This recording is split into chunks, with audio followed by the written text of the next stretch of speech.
So I'm looking forward to see how this is going to work. So let's start off with very quick introductions. Duke, you want to introduce yourself first? Yo, what's good, chat? Welcome to this awesome debate. My name is Duke, as you guys already know or don't know. Basically, my channel is exposing a bunch of red pillars and manosphere gurus that turns out to be frauds. So, yeah, and also it's just, it's mainly about the talking points and how, it just doesn't make any sense, especially when we're talking about guys in today's society. So if you like that kind of stuff and you love a little bit of comedy with it, go ahead and check me out at my channel, Duke the Don, on YouTube. Cool. Andrew? Yeah, my name is Andrew Wilson, host of the one and only Crucible, fastest growing debate channel online. Appreciate you having me on. That's pretty much it. I'm streaming right now from Crucible Limited. For any of you out there who want to watch from there, you're welcome to. Because the way StreamYard is set up, unfortunately, I can't really advertise from the channel ahead of time. Because we're both using the same program. Otherwise, I wouldn't have even shouted that out. But it's actually the only way that I can promote that the stream's even going live at the moment. So. Yeah, no worries. All right, cool. So Duke, since you were the challenger, we're going to give you the first opening statement. Let's keep it under 5-6 minutes, and then Andrew's going to make his opening statement, and then it's just going to be open field. Right. So like I was telling you guys backstage. You guys are both pretty fiery. So I think I'm going to allow for a little bit more back and forth than I usually do. But if it gets to a point where one person literally can't get a word in, then I will interrupt and mute the other person. But aside from that, I will generally be pretty hands off during this debate. I'll just let you guys hash this out. Again, unless I really need to step in, I won't do it. Okay, so you said, Duke, that for your opening statement, you want to play a clip? Yeah, let me say a couple things before you bring up that clip, just to provide a little bit of context. So this was in regards to the last debate that I saw online. I think that's when I was in the chat. I think that's probably the whole reason why I got invited to this in the first place, because of some of the statements he made in that, which was about regarding women's rights and, rights being given or enforced by men, right? Things of the sort. And I found a couple things that were a little bit misleading with those statements that he made. And the girl he was debating really didn't provide a whole lot of pushback, which was interesting. But yeah, so he was talking about, because it seemed like there was a mixture of different things, right? And the undertone of what I sense he was getting at is part of the reason why men are the enforcers of rights, quote unquote, is because it seemed like it was more predicated on males' physicality, right? Our willingness to be able to be physical in actions and things like that, right? Over a woman. And there were even examples used if there was, if all men decided to go against all women type of thing like that, who would win, even with modern technology, all those different statements, which kind of led me to believe that he's coming from a purely physical perspective when he talks about this and rights enforcement. So we're gonna play that video now. And then I want to go ahead and ask a couple questions on what he means by that, and then we can get going. Well, just to clarify, so this is the opening statement, so you just talk, and then you can ask the questions once he makes his opening statement. Women can't make decisions about their own rights because they can't enforce their own rights. So since they have no enforcement mechanism other than men, all their rights come from men, so they can't actually be equal. There's always going to be a differential, and that's a necessary biological truth. It's not saying that women can't be equal in the eyes of men as far as, you can't murder them, abuse them, things like this within the commons that you would do with men. But there can't actually be egalitarianism. It's not even possible because women have no enforcement mechanism. So since there's no enforcement mechanism, there's just it's a laughably absurd idea. Women have no enforcement mechanism. Okay, that was the clip. So do you want to elaborate on? Yeah. So, I'm sorry. Is it him, or do you want me to elaborate a little bit? No, yeah. It's still your opening statement, dude. All right, perfect. So basically, you heard that statement where he was saying women don't have enforcement mechanism for the rights, and women's rights are inherently given it to them by men, right? So what's confusing about that statement is we're talking about a couple different things here, and this is where I want to clarify, and I'm gonna actually pass it on to him when he's ready to make his opening statements. But what type of rights are we talking about here, right? Are we talking about human rights? Are we talking about natural rights? And it seemed like when he was going into the debates, he was kind of like conflating the both of it, right? Where it's somehow in some arguments he will refer to natural rights, and then other arguments he will refer to the human rights argument of things, whether it's like, or God, or at least that's what it seemed like he was hinting. So I want to go ahead and get into a little bit more detail, but I think this is it for my opening statement, and we can get cracking. Okay, cool. Andrew? Yeah. So that really didn't tell me much, and he didn't really make an argument, but let me kind of go through this. Your audio just cut out. It got really quiet. Your mic just... Hang on a second. Sorry about that. Is that... It's good. It's good now. So I did take the time to review my opponent's material. Usually my opponents don't actually review mine. I don't know why this is, but people don't seem to take debates very seriously. They just kind of operate off of pure emotion, and they don't even understand argumentation or structures for arguments. I did go through and take a look at his video where he kind of briefly addressed this, and I was less than impressed. In his video about just for pearly things being exposed, before he got to the section where he was obviously confused about my arguments, he claimed at the 29:46 minute mark that the last draft we had was in World War II. This was after pulling the date live, and the date saying 1973, which would be the Vietnam War, not World War II. But I thought that was kind of funny. And then in hour 14, in the same video, he restates my position that women's rights come from men. And then after a giggle, he actually had no argument and then went into some odd ramble, which was totally unintelligible.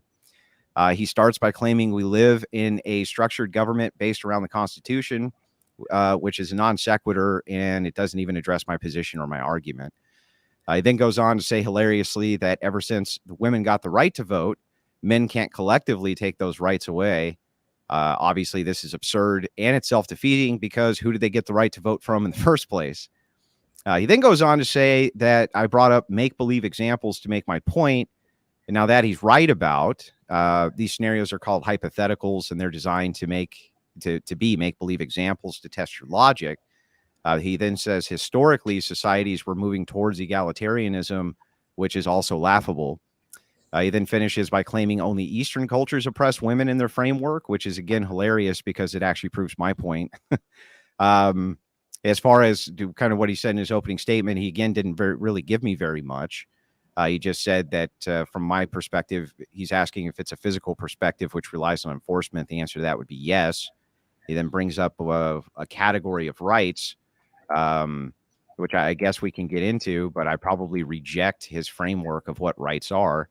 And then, kind of past that, if he's asking, who has rights, I don't think that we have rights. I don't even think that there's a such thing as rights, at least not unalienable rights, meaning rights that can't be taken away from you. So that's kind of it for my opening statement. I probably would have had more to say, but I haven't actually heard an argument or anything from him. So, we can kind of move on from there. Cool. All right. We're going to get to the open part. So here's the part where you guys just have back and forth and kick it off. All right. So this guy's saying he didn't hear an argument, although we just posed one. So I guess you're trying to be nonchalant about this, which is cute. Okay. So you're used to, speaking the way, I mean, in fact, you're already saying I'm emotional and make people making emotional arguments. And then you're basing it off a video that firstly was just off statement about you. And second of all, realistically, didn't even have a whole fully fledged out explanation for it, because that's not what the show was about. It was just briefly mentioning it, but we're going to do that on this podcast. So my first question to you is, when you talk about rights being able to be taken away or being enforced by men, what type of rights are you talking about? Are you talking about natural rights, or are you talking about human rights? What do you think the distinction between the two are? I'm asking you. Well, are these physical? So I don't, any right that you would consider to be something which is physical from a secular framework, I would consider those to be right. Whether you call them natural rights or you call them whatever you want, it doesn't matter from my perspective. Okay, but what I'm saying, what do you consider rights, right? That can be enforced and that can also be taken away if men collectivize. Well, so I would make the distinction in two ways. The first would be an unalienable right. So if you look at the framing around our Constitution, there's only three unalienable rights. So the unalienable right would be a right which cannot be taken away under any circumstances. So the three unalienable rights would be the right to liberty, the pursuit of happiness, and what's the other one? It's life, liberty, and the pursuit of happiness. So those would be unalienable rights. So everything else would be a negative right in the Constitution, or the way that we at least perceive rights. So none of them are positive rights; they're all affirmed in the negative, meaning you can't do X. It's not a positive of what you must do or should do as a right, but rather it's a restriction on what you can't do, that type of thing. So what would you say then? Where would you say the your definition of your rights? Where do you believe that comes from? I don't think we have rights. You just got done explaining inalienable rights, right? The ones we were talking about enforcing and being able to be taken away. Where does that come from? These are conceptualizations, though. Right? I'm But just giving you conceptualizations, not what I believe. We actually have laws that just stop. Hang on. Don't tell me to stop. I need you to understand. Well, I need you to understand my position before you ask the question, because I'm answering the question. So what I'm giving you is a conceptualization of what an unalienable right is. Doesn't mean I believe they exist. It just means that I'm telling you what they are. And then I'm telling you what a negative right is. I'm not saying that those things actually exist. They're all social constructions from my perspective. They're socially constructed. They don't actually exist in physical reality. They're made the fuck up. If they don't exist in physical reality, how can people enforce it? They're enforcing a social construction. So the person exists in physical reality. The other person exists in physical reality. But whatever the conceptualization is of what you want to enforce does not exist as some physical metric. So you can't, like, for instance, I can't point out a right. I can't point to it or taste it or smell it or touch it or any of those things. They don't actually exist outside of your own brain. They're just conceptualizations of things. I'm sorry. All right, so you're saying rights don't exist outside of your own brain, but yet in the physical world where rights are actually important, and in your argument, actually in the previous argument that you mentioned, can be enforced, and also if men in your hypothetical world were to collectivize can be taken away, you're also making the same argument that those rights just exist in people's heads and there's no real world consequences towards that. There's no performative contradiction between the two. So if you have a conceptualization that something is a right, you conceptualize that this is true, even if it's not. How about we don't conceptualize it? Let's just look at the rights right now. Because it's a concept. It's a concept. Constitution in your last example, right? We're talking about inalienable rights. Let's talk about that. Because if you don't want me to conceptualize it, it's a legal document that exists, so it's not something that is in your head. It's actually written down, and we've been following those laws, bro. If you don't want me to conceptualize, how long? Okay, if you don't want me to conceptualize it, then point to where one is. Point to a right. Okay. What does a right smell? What does a right smell like? What does the Second Amendment smell? What does the Second Amendment smell like? What does it look like? What does it taste like? What you can't point to it. It's just a conceptualization of a thing, no, you right? Can point to it. There's a well, then point to it. Printed thousands of times that basically says, "Hey, this is what your rights are." And guess what? There's enforcement mechanisms put in place to enforce that document. So you're saying that's just a concept to you? The piece of paper is real. You would agree. I would agree with you. The piece of paper and the ink and everything else, those are all physical things. But the rights, which are enshrined on that piece of paper, those are conceptualizations. They don't exist. You understand that? They don't actually exist. A right doesn't actually exist. If it does, show me where it is. It's just a social construction. They're made up. They're made the fuck up, dude. Made up. So here's the thing, because you're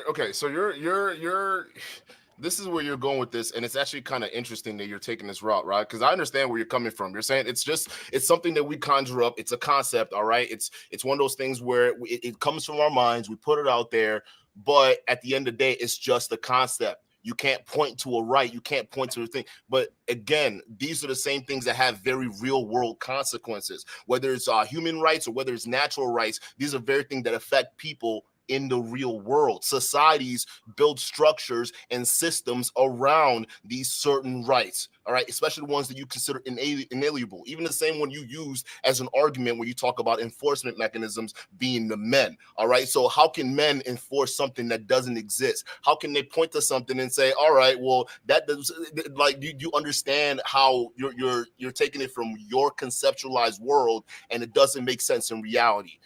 You understand that, right? There's two different things. So I'm talking about reality here, rights, not concepts. Yeah, so hang on. But in reality, they're in reality, they're just concepts. You can afford societies and structure societies based around concepts. We do it all the time. Social constructions, especially. For instance, take a school. A school isn't anything other than a building where people go to learn. What makes it a school? What makes it a school is that we call it a school. Right? Yeah.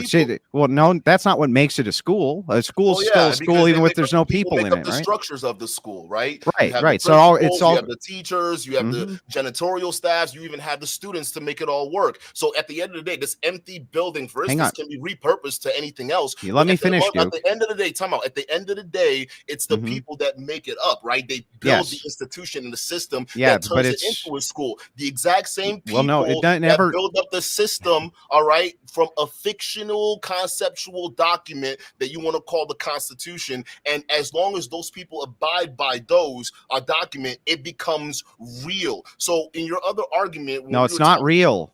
Okay. So backing up, back to concepts again. Well, that's all school is it's a conceptualization of a thing that we call a learning center. Education is just a concept. Let me finish a sentence, dude.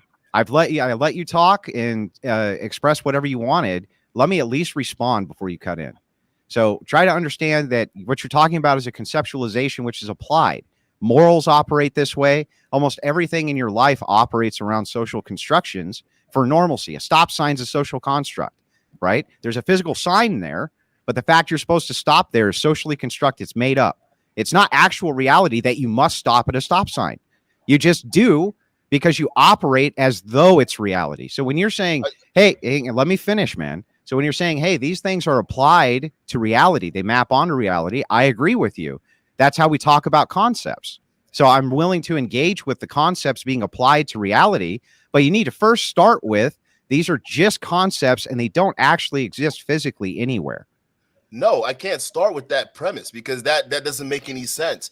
Though to me, from everyone else's standpoint, even you're using an example of the stop sign. Okay, yeah, I get it.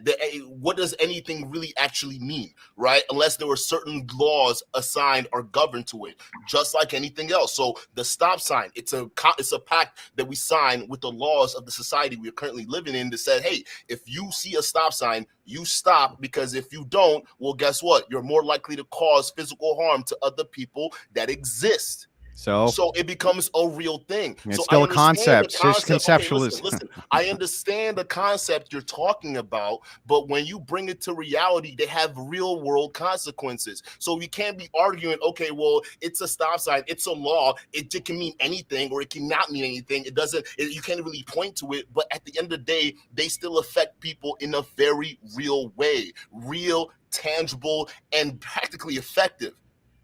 Yeah, but so what? So saying that a conceptualization can map on reality based on you behaving as though it's real, I've already conceded must be true. It's the only logical way that can be true. No, it is true.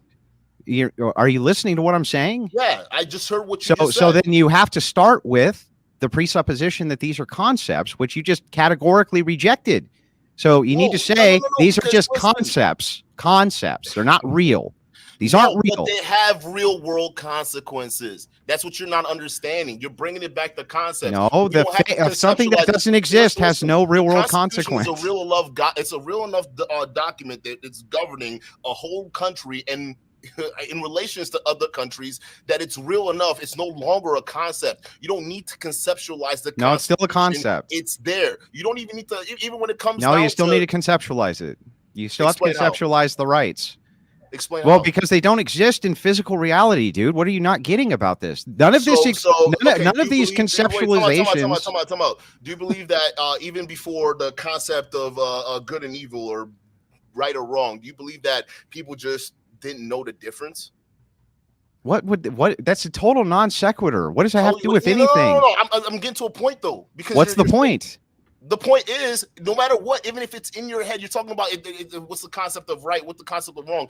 Realistically, we all know there's a natural a law that lets us know that there's something good and there's something bad. The natural law of justice and injustice, moral or immoral or unmoral, whatever the fuck you want to call it, right? So those things are something that you would classify around human law, human what do you call it? Human nature or human rights, right? Because we all kind of know that stuff already to begin with. So you can call that a concept, you can call it whatever it is, but even though you want to categorize that as concepts, they still have real world consequences to how humans govern. So for instance, someone who wakes up isn't going to just go murder their parents because they know that's bad. Now, are you going to say there are people that do that in the real world? No, there are people that do that, but the vast majority of people understand the morals. So even if they're concepts, which I don't deny, they are concepts, they have real world consequences. And I'm talking about the real world where you're trying to bring it back to the concepts. So again, you can act in such a way as though a thing which you conceptualize is real, and that will create consequences.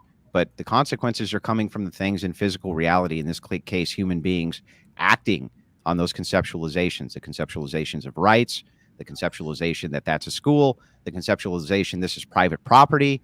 All of these things are conceptualized, but they don't exist in tangible physical reality. So what you're really talking about is human behavior. And I agree that human behavior has direct impacts on other human beings based on however you conceptualize why they're behaving that way, what they're behaving that way for, what they're going to do in the future, et cetera, et cetera, et cetera. We all operate on, I think the conceptualizations are necessary and social constructions are necessary for us to live, but that doesn't mean that they exist in reality. So when we're talking about rights, try to understand my position here, which what I'm trying to flesh out is that rights themselves don't exist. Acting as though that they do, I think we can do. And sure, that gives us some impact because of human behavior, but rights themselves don't even exist. They just don't exist. So we're talking in abstracts here. When you say, can you take these rights? When you say, can you take these rights away from these people? It's like, I don't know that they have rights to begin with, especially not unalienable rights, meaning they can't be taken away. That seems paradoxical to me. Can you roll that clip again, Alex, real quick? Sure. I think you guys are also kind of going about semantics. You guys largely agree. Yes. No, right? that's what I'm saying. Because like semantics are important. Stop. Let me just clear this up. So you guys both agree that rights aren't something tangible you can see, but they both have real world consequences. I think you guys can move on to the next part because at this point, this is like we're just semantics. But yeah, I can place the clip. Women can't make decisions about their own rights because they can't enforce their own rights. So since they have no enforcement mechanism other than men, all their rights come from men, so they can't actually be equal. There's always going to be a differential, and that's a necessary biological truth. It's not saying that women can't be equal in the eyes of men as far as, you can't murder them, abuse them, things like this within the commons that you would do with men. But there can't actually be egalitarianism. It's not even possible because women have no enforcement mechanism. So since there's no enforcement mechanism, there's just it's a laughably absurd idea. Women have no enforcement mechanism. Okay, so again, there's you on tape. We're not even talking about concepts. We're talking about reality. We were talking about concepts. No, you weren't talking about concepts. You were talking about reality because we're talking about how people enforcement is a reality. It's a physical, tangible thing, right? So when you're sitting there saying that women don't have enforcement mechanism for their rights, you are then conceding that it's a physical thing. So moving forward from that, because we both now understand that rights have physical. No, we can't move forward from that because you're wrong. Well, because now you're gonna drag it back. I'm trying to move forward from this. I can't move forward until I get a concession out of you. So where I the have rights to get a come concession. from? Where the rights They don't come from for guys anywhere. to They go don't to war? exist. They don't exist external of your Okay, brain. so you see the position he's taking on now versus the position he took on The last time. position I had podcast, with her, it with wasn't the Farah, same one. It wasn't the same one. I watched the whole thing, buddy. And no, you guys were arguing a physical, tangible thing. We weren't arguing concepts. Now the whole conversation has changed the concept. So now that I ask you, I don't. rights Maybe come you just from, don't get it. even Dude. I answer don't the know. question. Do you just not understand? Like even No, when I was don't think debating, you understand. I really don't think you get it at all. well, why don't you give me? Why don't you give right me? now? If anything else, that's Why don't you give me a second and I'll try to re-explain it Sure, to you. take as much time as you need. So starting with the Farah debate, just because I can entertain your ideas, and I told her specifically in that debate, I don't view rights the same way that you do, but I can do what's called an internal critique. So if you assume that these things are real and you apply them in life, I can internally critique your position to even see if it makes sense. That's the point of a debate, is an internal critique, which is exactly what I did with Farah. I explained to her and expressed to her, I don't see rights the same way that you do. I'm not even sure that we have rights. Not even sure about that, right? I could be persuaded if somebody gave me a good enough position that we did, but just like I told her, I'm not even sure that we do. But I can internally critique your position where you say, I think that we do, and here's where I think that our rights come from. Here's why I think that they need to be enforced. Just going into somebody's worldview and arguing with them based on what they consider a thing X to be, whether it's a unicorn, a leprechaun, rights, whatever the fuck it is, you can entertain their ideas without believing in them, even if you take the opposite position, man. I don't know why that's complex for you. The opposite could be true in the same sense as me, because I don't need to go into your world to believe it's just a concept and then just argue from there. So do you see how the opposite could be true at the same time? So why don't we just come to a middle ground? If we're going to talk about the realities or the real worlds, no need to go back and forth with what your idea of rights are, what the idea of rights are. Let's talk about what everyone generally understands as rights, and then move on from there. So it doesn't. It doesn't have to be your definition of what you think rights is. All right, but generally the rights. So for instance, right, when we talk about voting, okay, now we talk about what is the hot topic right now? Abortion.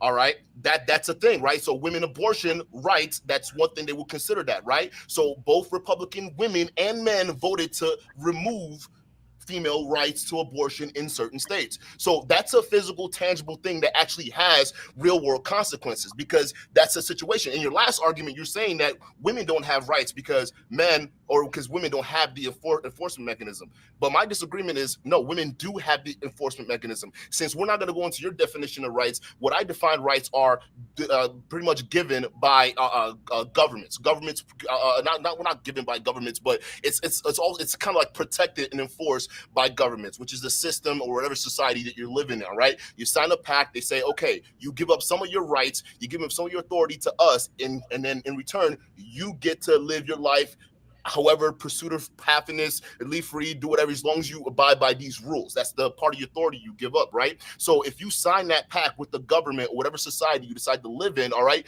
they also enforce those rights for you and make sure that doesn't get taken away. So essentially, people who participate in these systems are both women and men.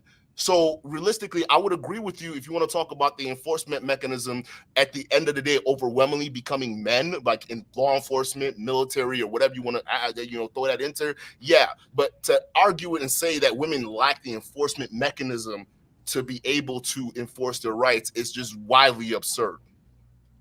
So so I kind of trying to piece this together so I make sure I get this correct. Retarded, bro. What the fuck? I don't think you get it. I don't. Well, you're right. I don't even understand what you just said. So can you give me a more concise version? Yeah, give me a more. Go back in La La Land. That's what you got to do. Go back in the concepts. Can you give me a concise version of what your argument is as to why you think that it's not a paradox that there's egalitarianism if men are affording the rights to women? How is that a paradox if men are affording the rights to women? Well, because the word is egalitarianism. You know what that means, right? I never used the word egalitarianism. Well, then you're straw manning my argument, because my argument is about egalitarianism, not rights. Equality. I'm not straw manning your argument. So here you are, because it's about egalitarianism. Men and women can't ever be equal. It's not fucking possible. It's paradoxical to say that the people you have to go to demand your or to ask them to benevolently bequeath unto you rights, that you're equal with those people. That's a paradox. Well, then we have to define what those rights are, right? Well, who cares what you define them as? It doesn't matter what you. But okay, It wouldn't matter if it's a right to a Snicker bar. So what are you talking about? So the rights that we have right now, right? That women have, same as men.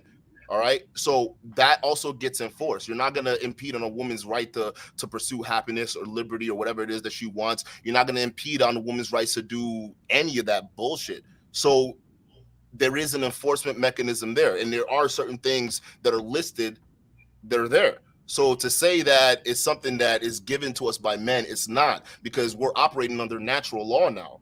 You understand that, right? Are we operating under natural law, or are we operating under constitutional law? Constitutional law is natural law. What makes it natural? What are you talking about? What makes it natural? Natural rights that come out of it. What right? makes these rights natural? What makes them natural? What makes them natural? That you signed a pact with the state or whatever society you're living with. Why is that natural? Why is it not? Well, I mean, you're begging the question at that point. So I asked you the question. Are you trying to conflate that with human law? Well, no, you conflated human law. So I said you can give it up to God. You can say God, because as long as you exist as a human by nature, you can, as long as people don't try to kill you or anything like that, and in justice or injustice, typical things like that, then you're fine. That's well. What rights do you think God gives you then? Whatever people believe in religion. So it depends on what religion, and most of the stuff comes from Eastern religions, anyways. Like ancient Judaism, like Roman societies, Greek societies. They all had that style. Okay, so when you're talking about constitutional law, you're saying that constitutional law is an extension of natural law. And what do you consider natural law to be? Well, it's not an extension of natural law. It's an extension of natural rights. Okay, what do you consider natural rights to be? Where are they coming from? Given and protected under a government or whatever civilization you're living in. So these are whatever laws that are governing. So whatever laws, you can't kill people, you can't steal from people, stuff like that. You get locked up for. So your rights, right? so your rights ultimately are coming from people. Yeah, just like the same people that make up the schools. And so if we're going to delineate, got it. So if we're going to make a delineation as to which group of this people's makeup are the ones who are the enforcers of these rights, which people have made up, which person group would you say out of the two sexes are the most responsible for that enforcement mechanism? Those who are allowed to vote and participate in the government system. Well, not every country you can vote, right? Well, yeah. Okay. So what country are we specifically talking about? Well, who cares? It doesn't matter. Just as far as a conceptualization. Okay, so we'll talk about the United States. This is a country I know. I'm not familiar with other countries. Mm-hmm. So let's talk about. So women got the vote in 1919, right? Doesn't mean they weren't influential. Well, who gave it to them? Who gave them the vote? Oh, he was. What do you call it? Men. Men. Yeah, men gave him the vote. So who made up the government? Who made up majority of the government? Ben. Men. Okay, perfect. Who makes up the majority of the government now? Still men. Men. Yeah. So it's always men. The crux of the argument is, listen, I agree. I already agree with you that men can act as the enforcement mechanism, right? But what I don't disagree is. So then you have a paradox. What are you talking about? So if women can't enforce their rights and they have to get their rights from men have to grant them their rights because they're the enforcers, then it's paradoxical to say they're equal. If you want to talk about it comes from a system of participation. So if you're talking about before women getting the ability to vote and things like that, then fine, you have a point and I'll concede that to you. But if you're talking about after women got the right to vote, they participate in the electoral process, whether it's local, state, federal, it doesn't matter. So whatever they choose to vote for, whatever is their self-interest, they essentially have an enforcement mechanism, which is the power to vote. So if we're talking about in today's time, then yes, women do have an enforcement mechanism to be able to impact their will. That's it. So let's say a woman votes that she wants to be able to have abortions, that women kind of collectively come around and they vote that in. And let's just say, for the sake of this argument, you're in, like, let's say Afghanistan or something. But even here in the United States, it would apply. Let's say that men said, yeah, you voted for that, but we're still not going to let you have abortions. Do you think women could still have abortions?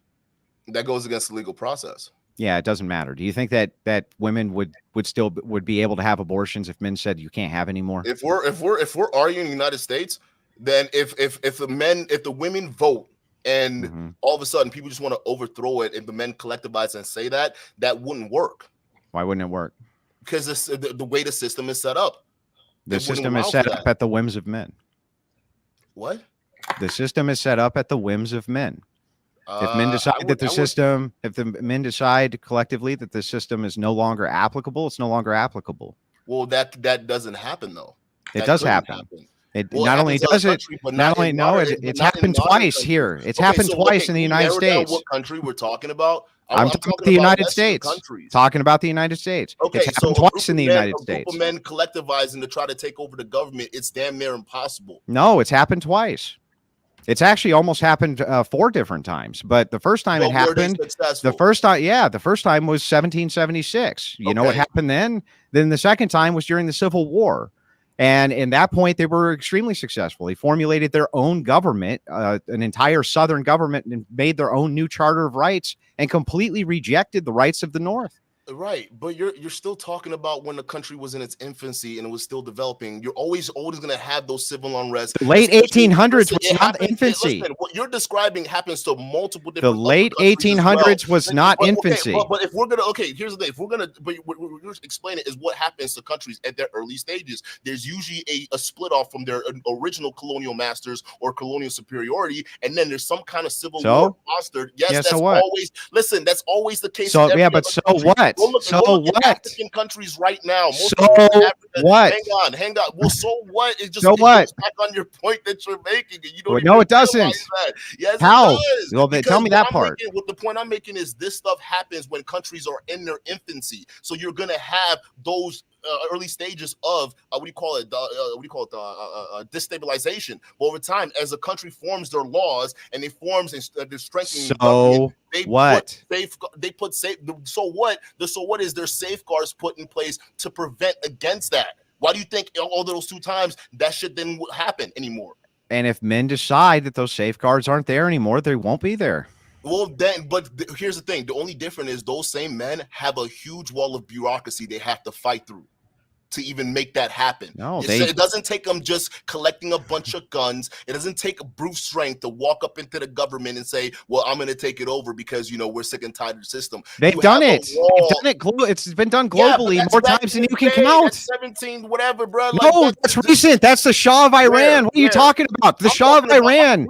The Shah of Iran, Afghanistan. Iran right now, or are we talking about the United States? What I'm saying is that if this can happen, Duke, if this can happen there, why couldn't it happen here? Because we're well established. They were more well established. Do you know how destabilized the United States is? One of the youngest nations on planet Earth, sir. One of the youngest nations. Exactly my point. What I was saying earlier, this bullshit only happens to young nations in their infancy. This is one of the youngest nations on planet Earth. It's difficult for men to do that. So if we're going back to the West, the idea of the West, a bunch of dudes who are all of a sudden sick and tired of, the way the government's running, and they take up arms to overthrow it, it's not going to happen because the government's way too established.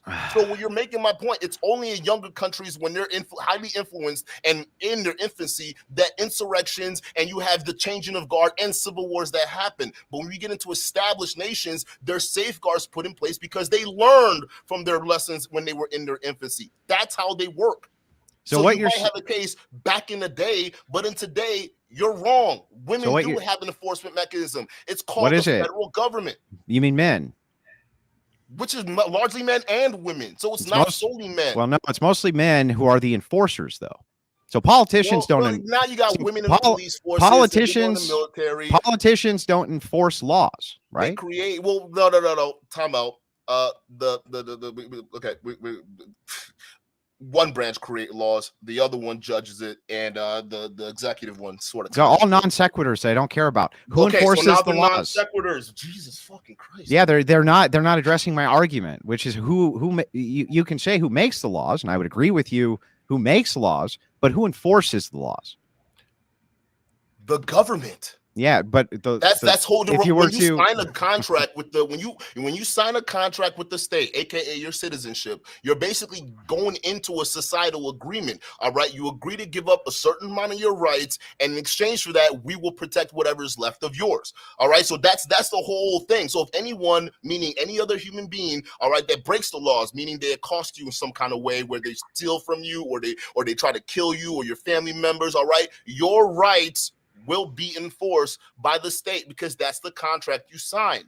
So they act as the enforcer. Now, how, if you want to get into the weeds of who are the people actually going in and arresting these people or doing the investigations, yeah, you can have a say and say, yeah, the majority of them are men, right? Because they make up the police forces and they make up the military and things like that. But doesn't negate the fact that there are women in these positions too. Not only that, there are women that serve atop of those hierarchies that enable the enforcement of the rights of other people. So we've established then that men are largely the enforcement arm of rights and laws that politicians They're pass. largely, but not solely. I didn't say they're solely. I just said in the last argument, it kind of seemed like you were hinting at that because you didn't say it. So largely Just they gotta are. be specific. Largely they are, right? You agree with that? So if that's true, yeah, I agree with that 100%. So if those men, it's a no-brainer. Largely they are. So if those men decide that they're going to stop enforcing those laws by the government, if they just decide to do that, let's say they go on strike or something like this, which department? Or the police force, the Army, Navy, police. It doesn't matter. It doesn't even matter. Like, let's just take a look at the riots that happened, the BLM riots that happened. If police forces are told to stand down, right? There's nobody around to enforce your rights. Who's there to enforce your rights when someone's throwing a brick through your window? Who's there to enforce your rights when neighborhoods are getting burned down? Who's there to do that if people decide not to enforce your rights for you? Well, you know what actually happens in those cases? Especially in those cases where anarchy starts to form. All right. If men with guns enforce their own. Right. So you get people who come out with guns and they enforce it, right? Yeah, men. And those men can enforce it on behalf of what? To protect themselves. Their families, right? Yeah. And those families usually include moms, daughters, sisters, aunties, right? So one can argue that they're being influenced by that because they don't. Who cares who they're influenced by? They're the enforcers, bro. To be hurt, right? So there's a motivation to enforce that right if the government fails. So either way, it's not still solely men. Even if men decide today that collectively we're going to go to war against women, hypothetically speaking, I mean, it's never going to happen. But if in that case, the reason why it'd be impossible because there would be other men who would stand up and fight against that. By definition, and even biologically speaking, so that's my argument. The enforcement arm of women. So then I'm right. So exactly, that's the point. But in your argument, you were saying you were making it seem like it was solely men. If men decide to collectivize and take the rights, it still doesn't. It is solely men, because what you're saying is that men would have to be the ones who stopped other men from taking away women's rights. So it's solely men, bro. By their women. It's still solely men. By their women. Who they're influenced by doesn't matter. It does kind of matter because your reasoning for doing something kind of makes sense. You wouldn't just do something for nothing now, would you? You wouldn't just take up arms and defend what? What their motive, bro? What their motivation is irrelevant. The fact is that all women's rights, all of women's rights are come from men because men are the enforcers of the rights. You agree that that's true. You agree that when anarchy, let me finish, Duke. Have enforcement mechanisms. Duke, that's let me finish. Let me finish. Enforcement mechanism are men. Let me finish my point and in modern societies, women as well. Are you ready to let me finish my point? You tell me when I can finish my point. I just let you go on your whole diatribe, and I didn't even interrupt it. So just hang tight. You agree with me on these. Dude, chill, bro. You agree with me on these concepts. The conceptualization here is that men are the enforcers of rights. You agree that that's true. You agree that it would necessarily take men to stop other men from taking away women's rights. We also agree that that's true. So no matter which way you cut this, the rights of women come from men. And so therefore egalitarianism or true equality is impossible. It can't be done because it's always just begging men for the rights. And you can say, but women can influence men to act as their safeguard for rights. That's true. They could do that. They could use sexuality or bribes or any number of different mechanisms to do that. But they're still utilizing men as the enforcement mechanism for their fucking rights. You can't get away from this. It's circular. So, okay, but here you go again. All right. But it's not largely men, though. You got to understand that, because when we're talking about governments, it's a system, meaning there's men and women. So you would have that. There's a wall of bureaucracy there that includes both men and women when we're talking about governmental societies, right? So there are women that play a part. Some of them, if they're higher up in the hierarchy, right, they play a higher role in the enforcement of certain rights, and they use men. So if you want to talk about using men as the strong arm, right? Yeah, you're right. But if we're talking about overall, yeah, women have a heavy influence in enforcing their rights. Well, they have. You can say that women can influence men to enforce their rights for them, and I wouldn't disagree with you. And I think still that's using it. I think that's possible, but who are they relying on? They're not relying on them. They're relying on men. So still, it's due to the benevolency of men that women have rights, and the opposite isn't true. The opposite's not true. So we don't need women to enforce our rights. That's the distinction, and that's why you can't have egalitarianism. I disagree. You disagree that we need women to enforce men's rights? Yeah, because if you're voting, what do you think? 50% of women are the other half of the voting block. What are you talking about? So again, it's men and women that got abortion banned. The vote is allowed because men and women took away, men and women, due to certain beliefs, work together to remove the rights of other women. If it's the same thing can happen backwards. We don't just work in a system that requires brute strength of men. We work in a system that has working pieces that involve both men and women. And some of those women are in leadership positions, which have a bigger influence when it comes down to affecting other people's rights and influencing and enforcing their rights as well. So for you to, because it seems like you're making. Who enforces their right to vote? Who enforces their right to vote? Who? Which sex enforces their right to vote, Duke? The government. Which sex enforces their right to vote? Overwhelmingly. Which one? Which one is it? Both sex. Both sex overwhelmingly are the enforcement arm, huh? If you're talking about sex, well, we're gonna talk about who majority is in office, right? We'll say men. No, the enforcement. Who's going to enforce the woman's right to vote? Okay, it's going to be men. It's going to be fucking men. We're talking about the police force. All of them. All enforcement arms. We can agree that it's largely men in these positions and roles, right? Yeah. Okay, so then now we're getting to a conversation in terms of what men naturally gravitate to versus what women naturally gravitate to in terms of work, right? And that'd be based off of biology, because men biologically fill up these roles, right? Yeah, protector roles, right? That's versus right. Yeah, fill other roles that are support structures, right? Yeah.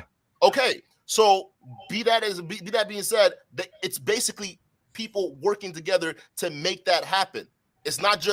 Oh, sure. I think that men and it's not like it's just the men, and that's. Just I think that men and women have to cooperate. Of course we do. I think that that's in our best interest to do, but that really doesn't change the point, which is that you say, wait a second, Andrew, women can vote. And my argument to this is like, they can only vote based on the enforcement mechanism of men. Yeah. They can't enforce their own right to vote. They can only allow the enforcers to enforce their right to vote. And you just kind of agree with me in the circular loop over and over and over. To the point that it's already done. But if we're talking about after the right to vote, if men try to take that away, they're going to run into a wall of bureaucracy that'll make it impossible for them to take away rights for women to vote. There's too many special interest groups that rely on the votes of women. The American corporation lives off the votes of the women. And who runs most corporations? Governmental policies. Who runs most corporations? They live in off. Which sex are most of the lobbyists, and corporations largely are run by which sex? A lot of women. Largely by which sex? What's the biggest demographic of people? Head corporations? Yeah. Yeah, men or women? In leader, well, time out now, because we gotta figure it out, right? Are we talking which level position? All levels. Okay, now which type of corporation are we talking about? Doesn't matter. All corporations. All corporations. We gotta be specific because we're talking about. Why do we need to be specific? If you weren't specific on which type. More educated in today's society, and they're filling up a lot of these C-suite corporate jobs that you're seeing out there, and a lot of these men aren't competing right now. Bro, at the top levels, The levels are men. hierarchical institutions are run by men. All of them are Okay, run by that's men. why I The want- but entire you see why I enforcement wanted is to men. specify. Do you see why I wanted to specify? I said which level. You said it didn't matter. Now you're going in specifics. So that's why specifics are important when we have this conversation, because we're talking about top level. There's no doubt there's a lot of more male CEOs out there. Matter of fact, if you want to talk about top levels of governments, there are more male. So all these checks and balances for enforcement are men. Different sections. So all these top corporations, levels. So you start to see a different statistic. So all these things that you quoted as being differentials of power, which women could utilize to enforce their rights, are all run by fucking men. Largely run by men, almost overwhelmingly run by men at every single level. The enforcement arm of the police, the military, the corporations, everything is run by men. What you're denying right now is the influence that these women embedded in these corporations, embedded in these governments have within. So much so that a lot of these men who are headed a lot of these top institutions are heavily influenced by the women, to the point where a lot of them they have special interest in voting for women, right? They have a lot of special interests vested in that. So that's right. You can't just look at that situation. They have a lot. But then you're looking at it purely from a physical and a job perspective. Look, you're totally right. Look, there's nothing to even argue. You're totally right. There's lots and lots and tons and oodles. Hang on, let me finish. Let me finish, Duke. But you're leaving out some parts that I have. Let me finish, Duke. I want to make sure we're not sitting here in the agreement of the same. Listen, because you're saying it's solely men. I'm saying no. So just keep it at that. Okay, so Duke, what you're saying here is that if women go vote for their own rights, that all the checks, balances, everything, which is the enforcement arm, is run by men. I totally agree that women can influence men to protect their rights. I'm just disagreeing with you that women themselves can protect their own rights without men, and that men can protect their rights without women. We don't need them to protect our own rights, which is why when you take the anarchy situation where you have like the Black Lives Matter riots, you say, look, when the police don't show up, what happens? Men grab guns and they begin to enforce their own rights. Women aren't doing that. They were not grabbing the fucking guns. They're not enforcing their own rights. They're not doing any of that because they can't. They can't protect themselves against men. Enforcement. What's that? What do you consider enforcement of rights? What threat of violence? Threat of violence is the threat of violence. Yeah, so, that's enforcement. Well, if we're arguing off of that, then yeah, you have a point, because my thought of enforcement. Well, what else could it be besides threat of violence? It can't be anything else. You don't have to locking somebody up and arresting them for violating somebody else's rights. That's threat of violence. That's threat of violence. That's the threat of just detaining someone. That's wait, whoa. Hang on. What happens if you don't want to be detained? Well, then you get arrested. Well, how do they arrest you if you don't want to be arrested? They put you in handcuffs. They beat your fucking ass, right? And then put your what? So okay. You say I don't want to be arrested, officer. Fuck off. And you turn around to walk off. Are they going to tackle you? Are they going to use physical force in order to subdue you? So they're going to use physical force, but they're not going to beat your ass right off the bat, because remember, but that's threat of violence. That's violence. That if police officers actually assaulted the people they're arresting, they are liable for that. That's violence. That's violence. Do you understand that that's all violence? It's all threat of violence. If you don't want to be arrested, the only reason you turn yourself in is because you're told to. It's threat of loss of freedom. That's violence. If you hang on, violence? Because if you try to escape from prison, what happens? They catch you. How? Well, what if you don't want to be caught and you resist? They physically restrain you, and if they only get violent. Are you trying to say they only get violent if that civilian gets violent? No, right? What I'm saying is that the threat, the enforcement of all rights is the threat of violence. It has to be necessarily. Because if you don't, listen, I have a different definition of that. The enforcement is the threat of loss of freedom. That's it. That's really. I'm not. How can you have your freedom? But like, here's the thing. The thing is, checks and balances are also, although it's not followed perfectly, there are checks and balances in place when you talk about law enforcement and how they engage with civilians, even civilians who don't adhere to authority right away. There's still levels of engagement. Police forces teach this stuff all the time. They're not gonna go straight to punching you and beating your ass. They're gonna go through these different steps of engagement as long as you comply. They get to that point, and for them to get to that point, they have to feel the threat of violence coming from the opposite person. So Well- from your perspective, if the person is actually being physically violent, then yes, that force has every right to meet violence with violence. But Well, when no, you're they don't trying to have to be. restrain someone, it's not usually violence. It's usually just the threat of loss of freedom. So- That's so, it. Loss of Duke, freedom and loss of the rights that you signed with the government when you were born or when you immigrated to the country. Hang on, relax. You can't sign an agreement when you're born, by the way. But that aside, it's called a social security number. that's not signing an agreement. But that aside, as you walk out, if you're in prison, you've been imprisoned, okay, and you just say, "Fuck this! I don't want to be here anymore. I don't like this whole being imprisoned thing." And the gate opens one day for no particularly good reason. And you just walk out. And you're not using any violence at all. And police officers come out to collect you. And you say, I'm not going to use any violence, but I'm going to keep walking this direction no matter what. Right? Will they use physical force to restrain you and drag your ass back to prison? Yeah. That's violence. That's physical force. It's violence. They won't. What is violence then? They classify it as restrainment. That's a legal term. Yeah, but it's still violence. It's always threat of violence. They're using violence to stop you from doing X thing you want to do. Straight punching you or beating you or shooting you. That's right not away. violence. In some cases, yes, but they use restraint. They have their own level. They have literally, they're like, what is it, like 5 steps in like these police departments of threats before they get to the point where they're using violence. Duke. So if you're using law enforcement, if you grab a person's arm and they don't want their arm grabbed, are you being violent with them? No. That's a form of restraint. I think punching somebody is a form of violence. So if somebody was strong enough to hold you in place physically and stop you from moving, you don't think that that's violent? It depends on how. They're just holding you and you can't move. That's restraint.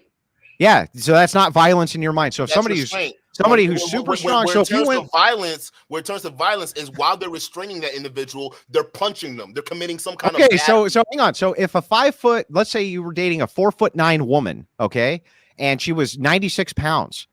And you went over to her and said, "You ain't leaving, bitch." And you grabbed her. You didn't hurt her, but you grabbed her and you held her in place and said, "You can't fucking move from this spot until I say so." And you wouldn't let her go. You're saying that that's not violence? Legally, they call that a tort. Is it violence, though? It's technically just a 1 step below battery. So is it violence? What are we talking about? Are we talking about your definition or legal definition? Your definition. Is that violence? I'm talking about the legal definition. It's a tort. What is your misdemeanor tort? You don't think that's, do you think that's violence or not, Duke? I think it's restraint.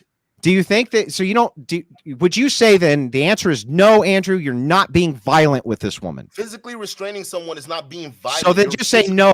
Just say no, that's not violence. You can classify that as assault. I would go with you on that definition, but saying it's violence, that starts to be a slippery slope, because anyone who says, "Oh, well, I didn't like the way that guy grabbed my arm," that's also all of a sudden considered violence. That's so that's not, so then if you grab a 4'9" woman and you're not hurting her, but you won't allow her to move, and she wants to move and she wants to leave, and you won't let her, and you're holding her in place, I need you to tell me, I need you to, hang on, Duke, I just need you to say, Andrew, that's not violence. No, that's not violence. It's restraint. Okay. Well, then there's nothing more I can say to that.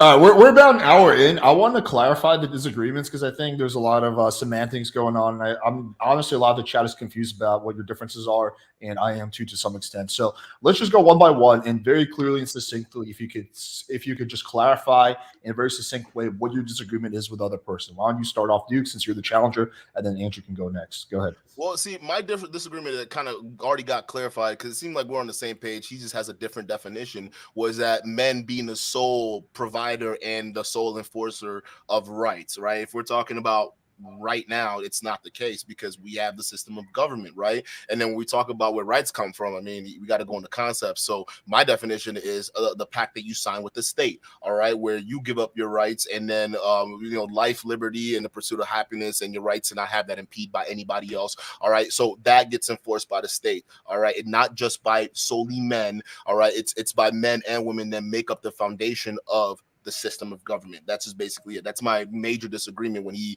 makes it seem as though that it's men that are sole responsible for that. Now, men can be operating in those enforcement channels, like in the military. They can be operating in the police forces, right? Overwhelmingly, but that doesn't negate the fact that women participate in those systems too. All right. And then when you get into that argument, it almost seems as though it's like now you're getting into jobs, right? And it's biological because men choose these jobs that are more provide and protect, and women overwhelmingly don't gravitate to those jobs, but doesn't mean that they don't both participate in enforcement of the rights of the state that if the state affords. Duke, I think Andrew would agree with you that women participate to a smaller extent than men. So what would be the actual disagreement you have in terms of that point between him and like what do you think he's wrong about? Or did you clear up your disagreement?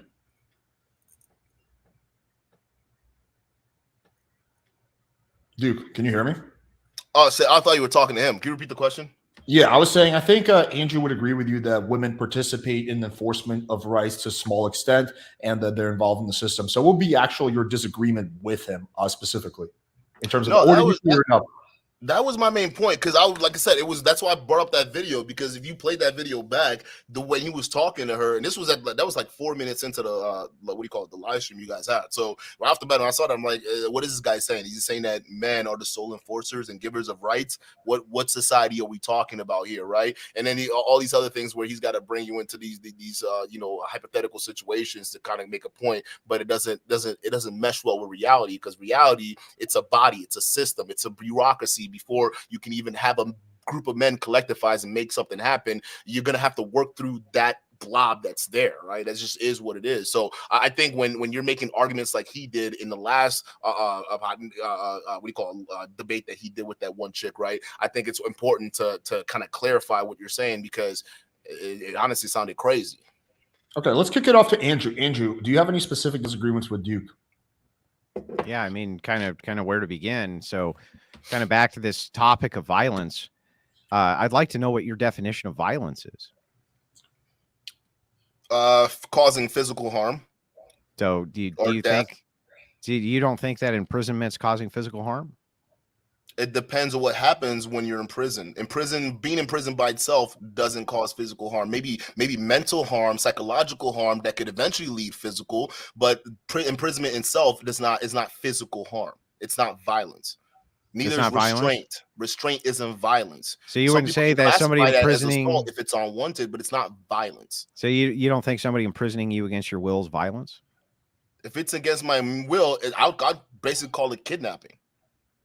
If I'm falsely held against my will, right? And now if there's force applied, if there's an act of violence applied, like force, right? And by force, I mean whether it's hitting me or doing other hurtful methods to subdue me, right?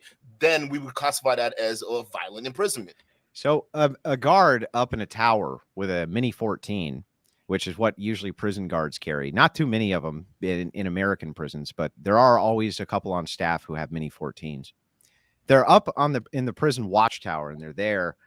And what do you think that those people are there for? What do you think the guards with the Mini 14s are there for? With the live ammunition, the live rifle bullets? What's their purpose? To ensure your imprisonment. And if things get too wild or if things get too violent on the prison yard, like stabbings or prison riots, right? Yeah, because they're meeting the level of violence with violence. So if you see shankings in a prison yard or mass riots, that's violence in itself, because there's a harmful act being committed within the prison yard. So these guys, in their whatever manual or training, they're required to use certain level of violence to meet that level of violence going to prison yard. Just because they have a gun doesn't mean anything. A lot of times it's just a deterrent, most of the time. But when shit pops off, they have it to make something happen. Yeah. So you would say it's threat of force, right? Yes. Yeah. So restraint isn't. Okay. So if restraint isn't, I got the definition of violence here. I just wanted to see if you disagree with this. This is definition 2. Strength of emotion or an unpleasant or destructive natural force. Would you say that holding a woman down and not letting her move, or holding her in place and she doesn't want you to hold her in place, would you say that that's a destructive natural force? I'm curious because the definition I found here is behavior involving physical force intending to hurt. Yeah, look at definition 2 or something. Look at definition 2. But I mean, there's the main definition. Definition 2 is just a subset of it, right? Yeah, but yeah. Still, those are important. Those are important because it means more than one thing.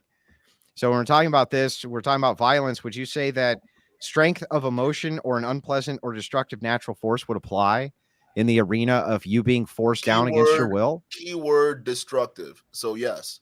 Yeah. So then it is all threat of violence. Then is how you enforce rights, and men are the enforcers of rights using threat of violence. Since women don't generally use threats of violence, how could they enforce their rights? They definitely can't enforce them against men because there's no real threat of violence. So imagine, for instance, even taking the example of a prison.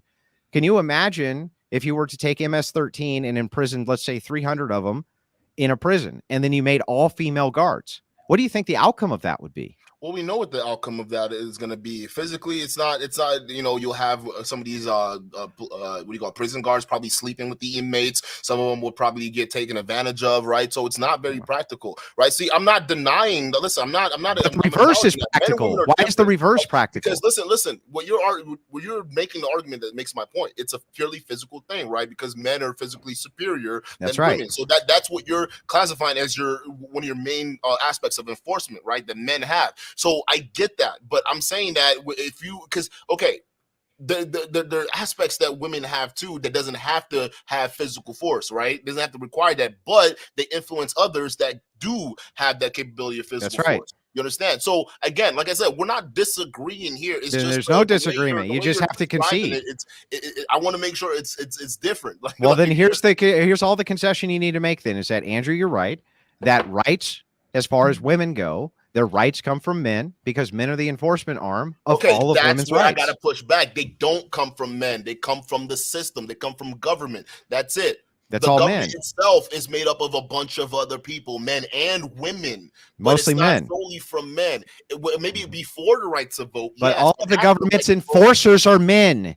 Now we're gonna go into the enforcers, and you're right, and I agree with you on that. But they're not. And you're just right. Then I'm just right. Then I'm just right. Men. Can you name a place on planet Earth then where any government exists where the enforcement arm is mostly women? Just one.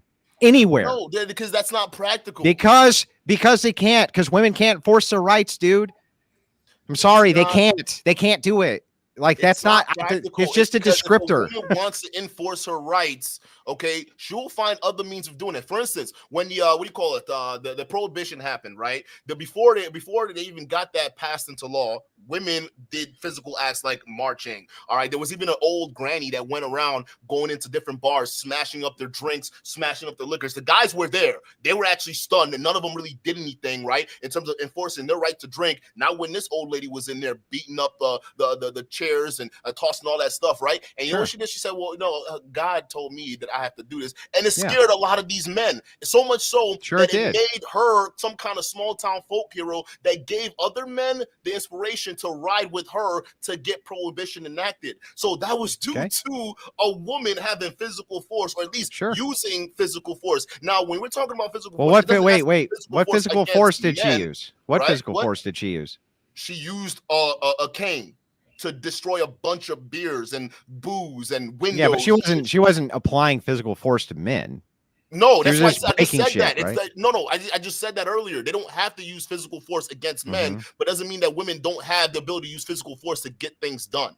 That's what I'm saying. So, well, sure, I think even prohibition. Yeah, I think coerciveness of American history, and women were solely responsible for that. That's true. That was all coercion by women, and I agree with you that women can coerce men to enforce their rights, but they just can't enforce them themselves. That's my argument.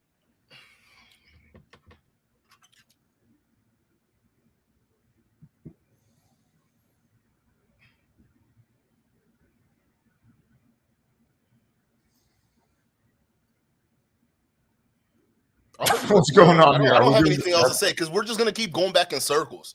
That's where we keep going. Like I don't like. I mean, we agree largely, but like again, I just think that it's one of those things where if you're saying solely men, men have the physical prowess, especially when going against other men too as well. But listen, it doesn't negate the fact that women don't have influence in that too as well, especially when we're talking about system of governments. That's it, right? So we agree, but then you go back to men being the enforcement arm, which I also agree, but I would say women are in those positions too as well. Not largely, not in overwhelming numbers, but they do have positions in there too. And occupying every other aspects of the enforcement arm of that same government body that gives or protects other people's rights. So by definition, just making it seem as though it's all men because you pivot to the enforcement arm.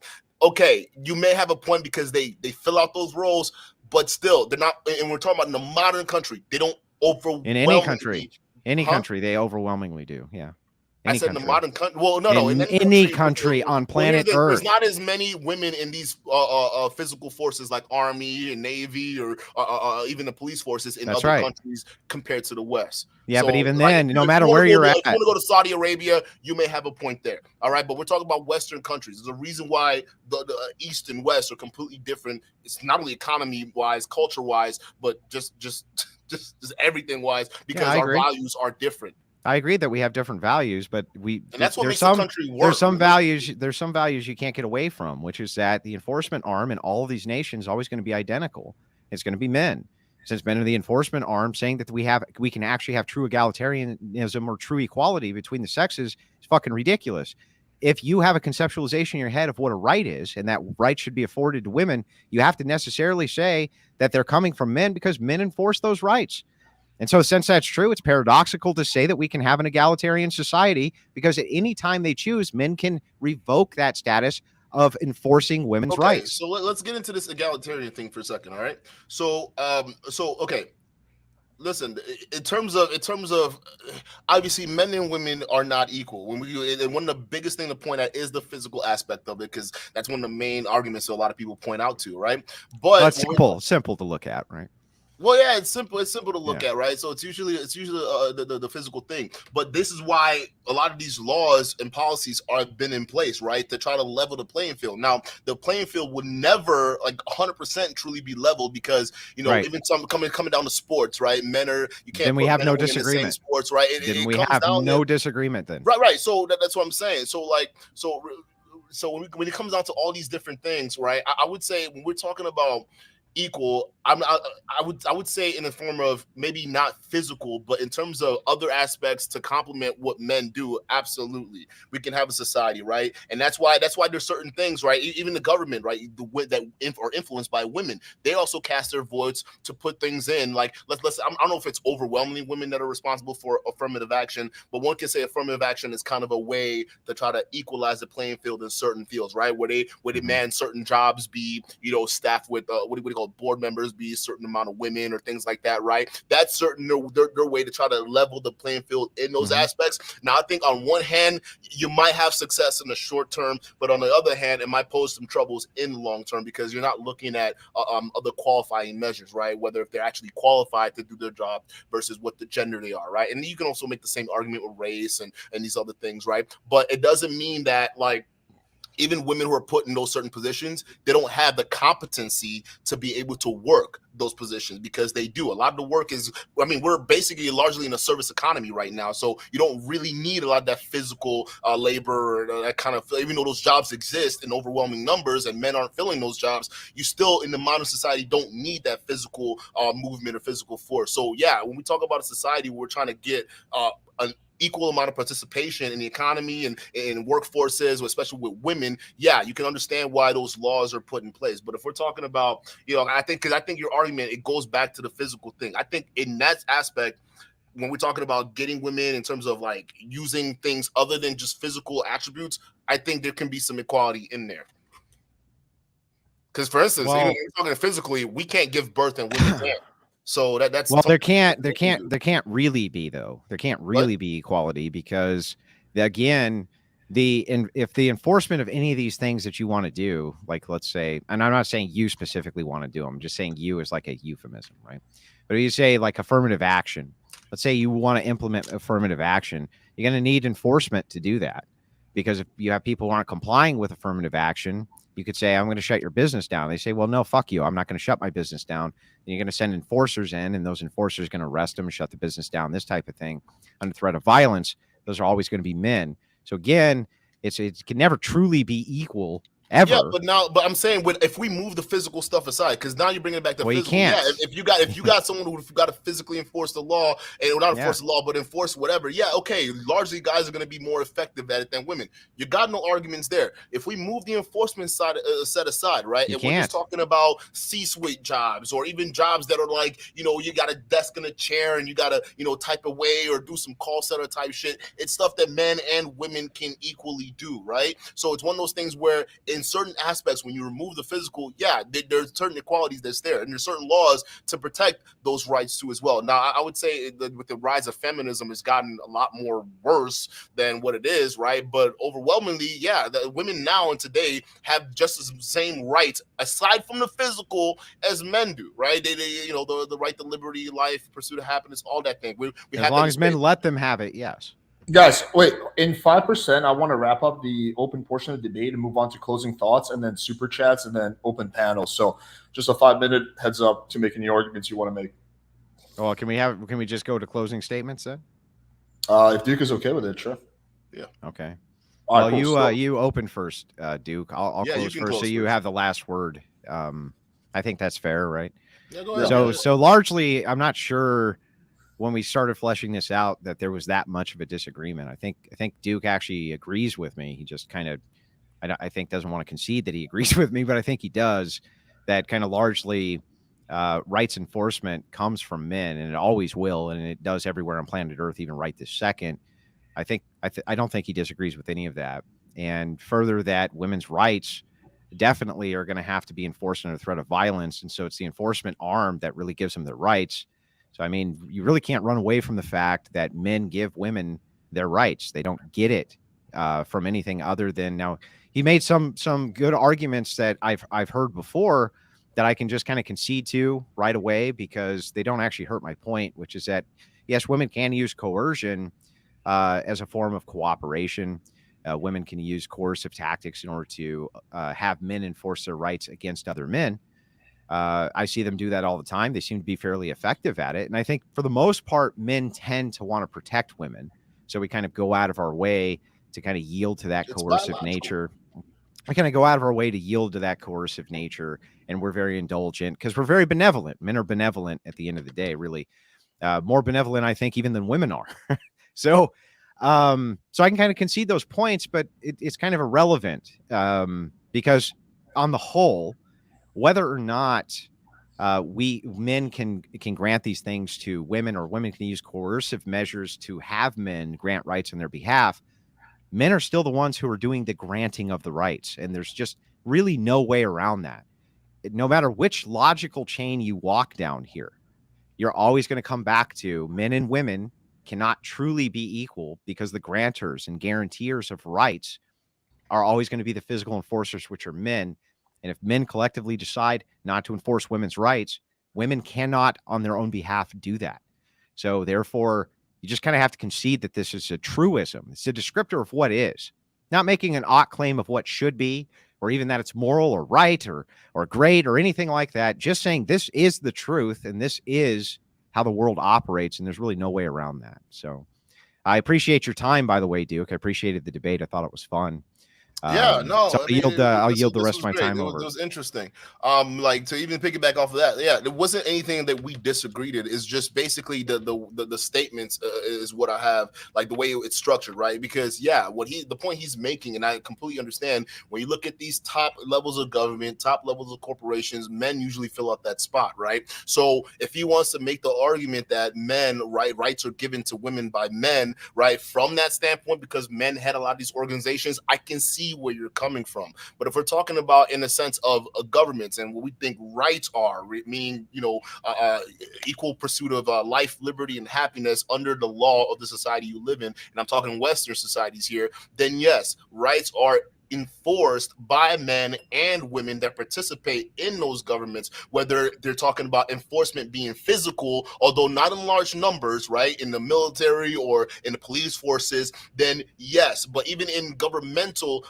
systems as well, you will find women in there, maybe not to the same scale as you will find men, but women and men both work in these institutions to protect the rights of everyone that participates through voting, through joining the police forces and all these different things. So I agree with that. What I don't agree is, saying that rights come from men in this situation directly, because technically he's wrong. It's the government that not only states what the rights are, but then enforces them too as well. So that's the big difference. So if you want to talk about globally and in general, yeah, he does have a point. There's a lot of that stuff that happened where men head a lot of these institutions, and women, largely are in the minority when it comes to that, especially in the enforcement side. But we're talking about in westernized nations, we're talking about in modern nations. If we want to talk about the institution of government, it's a little bit mixed. So that's what I got to say about that. But other than that, I don't think it was, really much of a disagreement. It was basically that wordplay there.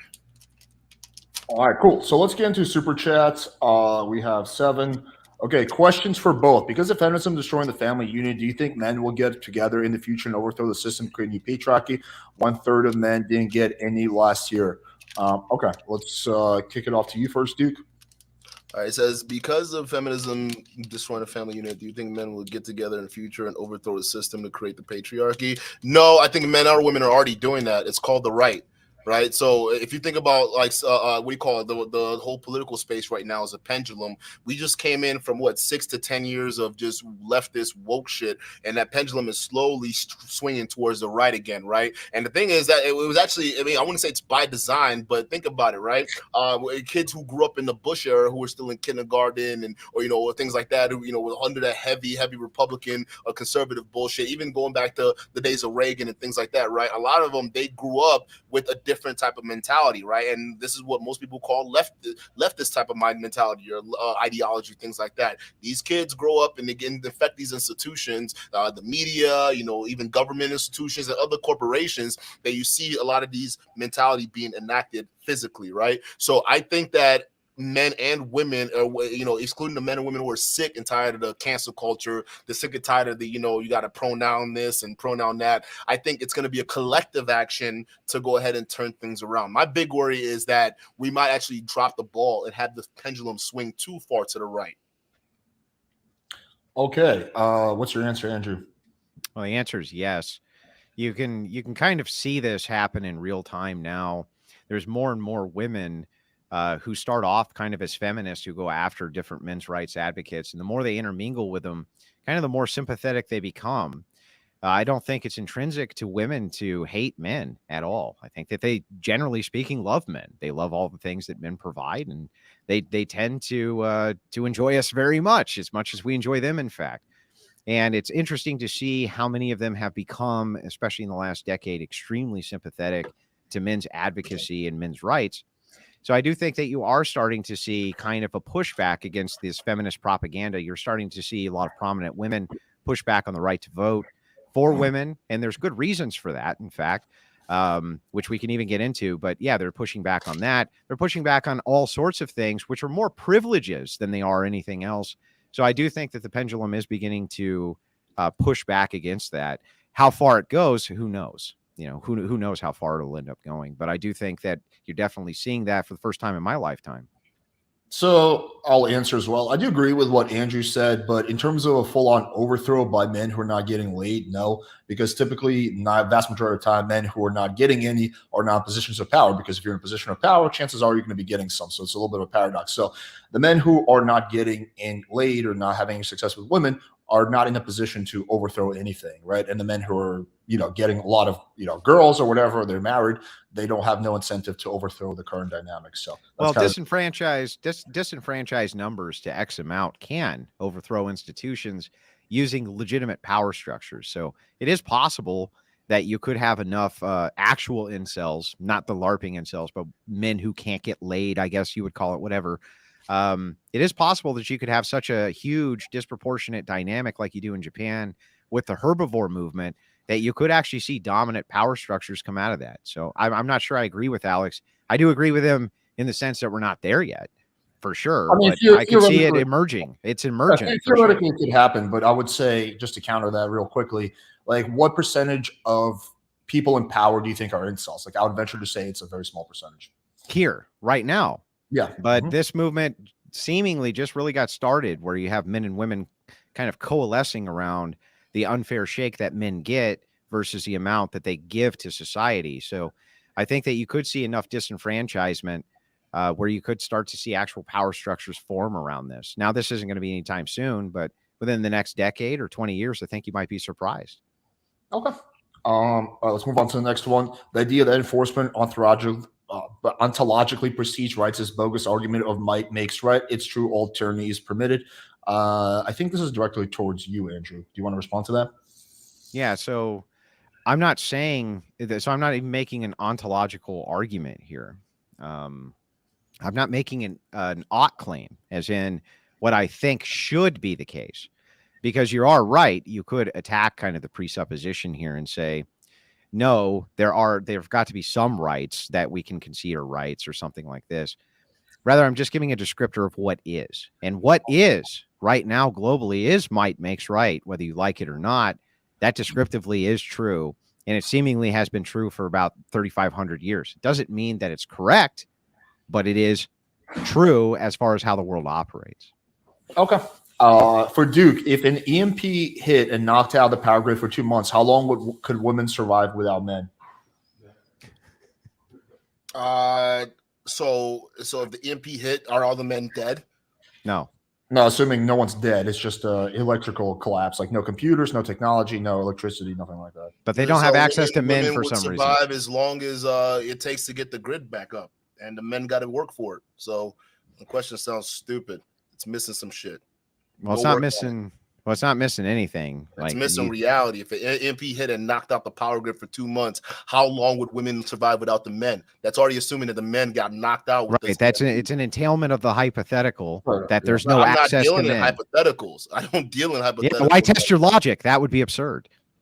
What?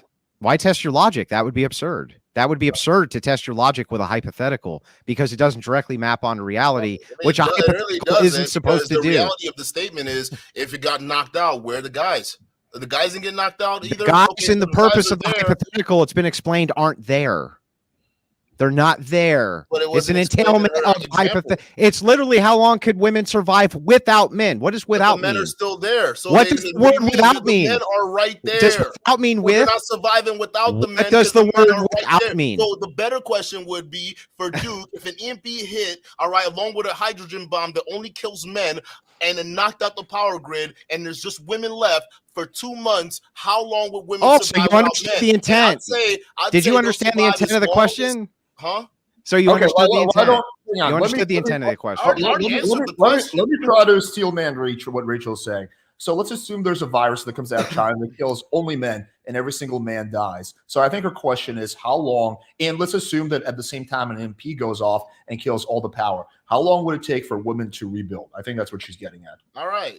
First of all, I don't even think rebuilding to the point of having what we lost in humanity, that I don't think that'd be possible, right? And how long women last? They'll last as much as the resources that are left over. And as soon as they're gone, I mean, if those who don't know how to send for themselves, they don't know how to do it, they'll just die along with it. I mean, what kind of question is that? I mean, now, well, let's reverse it then. How long would men survive? Men will probably, not all men will survive, but I would say you have some pockets here of people who survive, in general. Now, if you want to compare it to women, like men and women survivors, right, you'll have probably more male survivors on average than women. But at the end of the day, if we're just isolating it, then yeah, you think most guys aren't even in shape to join a military right now. The hell, you think you're gonna send them out there? You take the average guy and put him in the wilderness, he's dead. All right, now you put the average guy with an average woman in the wilderness, the average guy has a more of a chance to survive because that's where the physicalities come into play and all these other things. And then, they could probably out-survive the women on average. But yeah, but she's saying the women, let's say the plague comes through and just like takes out the women. Okay. All the women, they're all gone one day and an EMP hits. Do you think that men could make it, whereas women wouldn't be able to? That's the intent of the question. Men on average will probably make it longer, but then you got the issue of reproducing and reproduction, right? Because that's where so women just all die of old age, basically. We'll all die out. So at the end of the day, we're still dead. Yeah, right. I get it. It's just the point of the hypothetical. All right, I know. It's let's just a move on. dumb hypothetical. Let's Whoever that lady is, sounds stupid. let's just move on. Let's just move on. All right. To clarify, it's the pursuit of virtue which leads to happiness. The founders evade the word virtue because they don't want to sound Catholic. Okay, I think that's just him making a point. I don't really think that's a question.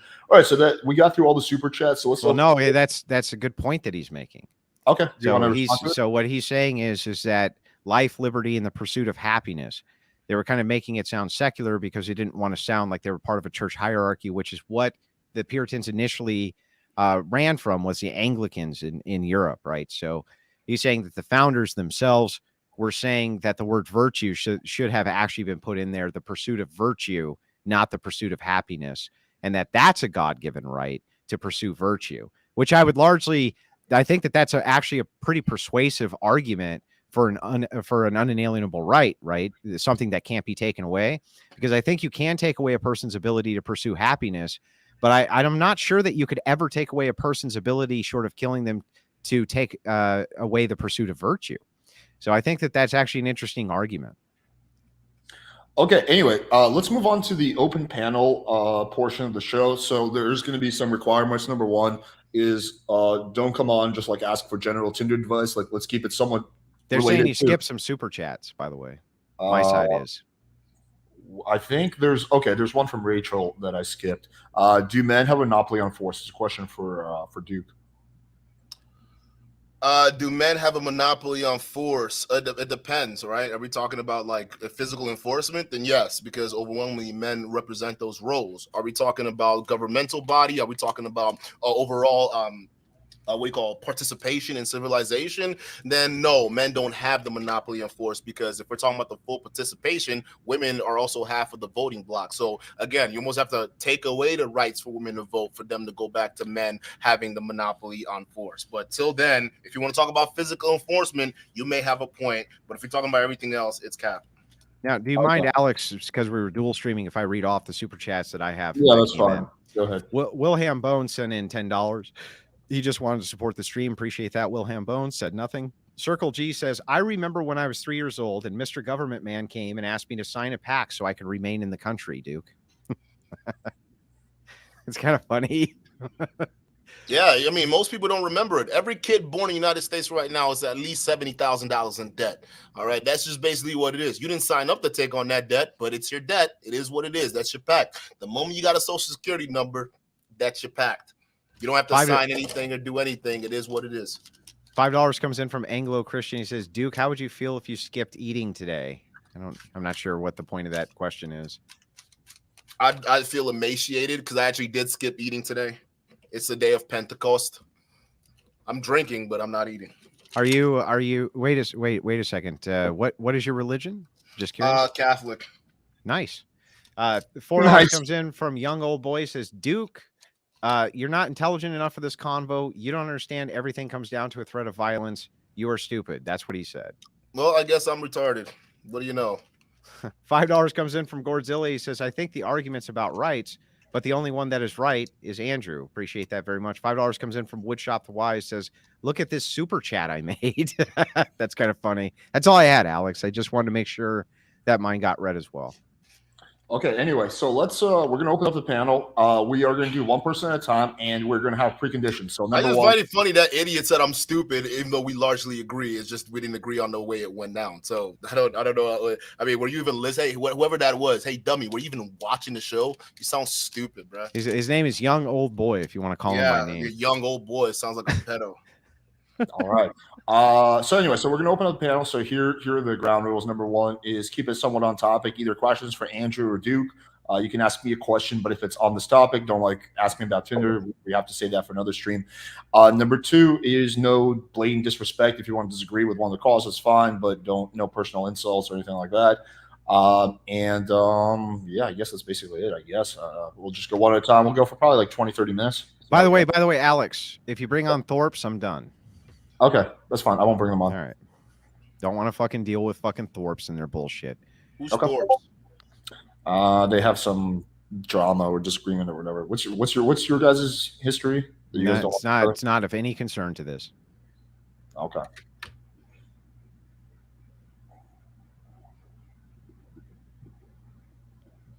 Sorry, Thorpe's, can't bring you on.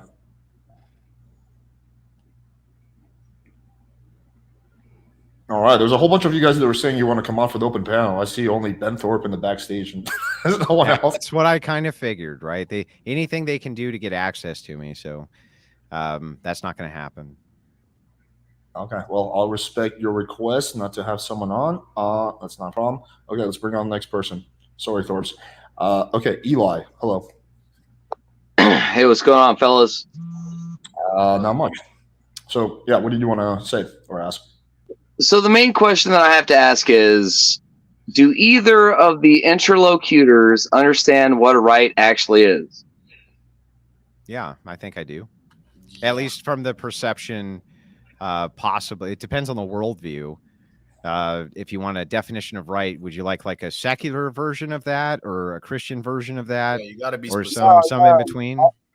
I'd like personal definitions of the term right from both speakers, please. Yeah, so I would just say that a right is a social construction around things that we think we ought afford other people. Just something along those lines. You're saying a riot or right? A right. Right. Oh yeah.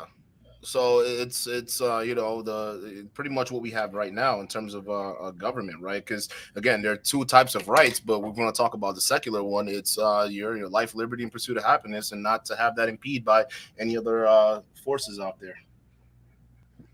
So, in both of your minds, a thing that could be stated to be a right could be changed in the future.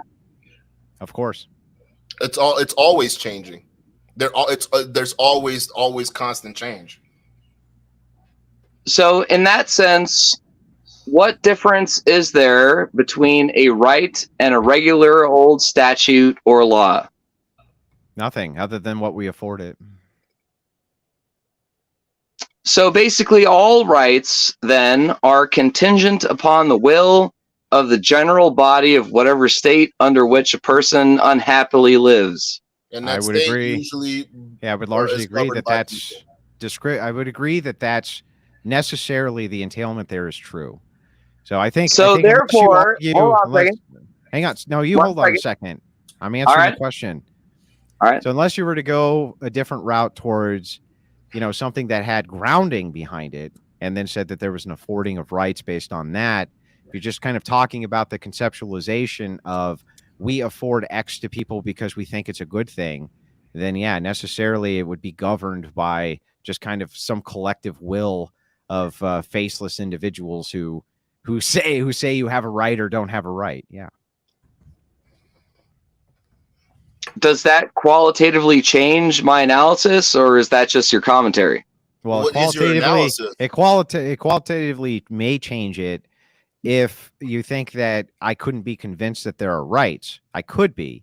I just couldn't be convinced that there are rights outside of a social construction. You'd have to make something that is epistemological or ontological, an argument from that framework in order to convince me of rights. Okay, so in my view, rights are the actions which must be permitted based on the teleologically grounded aspects of a being's actions. In other words, a cat has a right to hunt mice. Human beings have a right to talk about theology.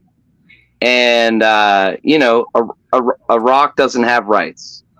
Well, Do you understand me? Yeah, I understand what you're saying, but you need to ground it for me. So just You're mixing two things. So just you're making talking the about statement- rights as in just being alive and Well, just you being said a being, or teleological rights under law. Well, hang on. You're saying teleologically, right? Why would you have? Why would there be a right from a teleological perspective? Well, simply because God created different entities with different purposes, right? Sure. So, given that God has a purpose for every entity which he has created, those entities necessarily have certain actions or behaviors or even internal dispositions that are congruent with their design.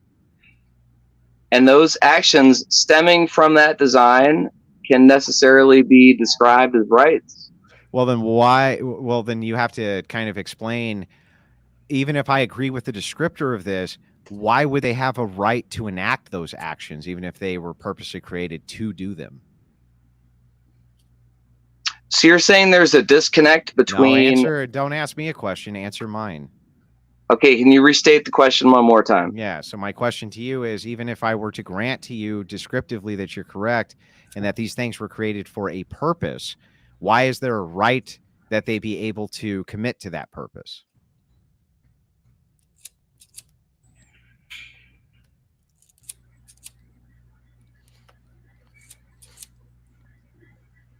Well, the right to commit to the purpose to which, for example's sake, a human being is designed is necessarily granted because the stakes of disobeying that design are so grave that to fall afoul of that design is worse than any possible other type of mistake. That doesn't answer the question. Yeah, it does. How? No, it doesn't, bro. It really How does it doesn't. answer the how does that answer the question? You're just saying the nature of this thing by not allowing the nature of this thing to enact its own nature, the outcome is bad. Okay, I can concede that the outcome may even be bad, but you need to explain to me why you would afford it the right to execute its nature, unless you're saying that we should execute rights based on outcomes. Okay, so do you not believe then that God has desired outcomes? But that's assuming that you believe other people believe in God.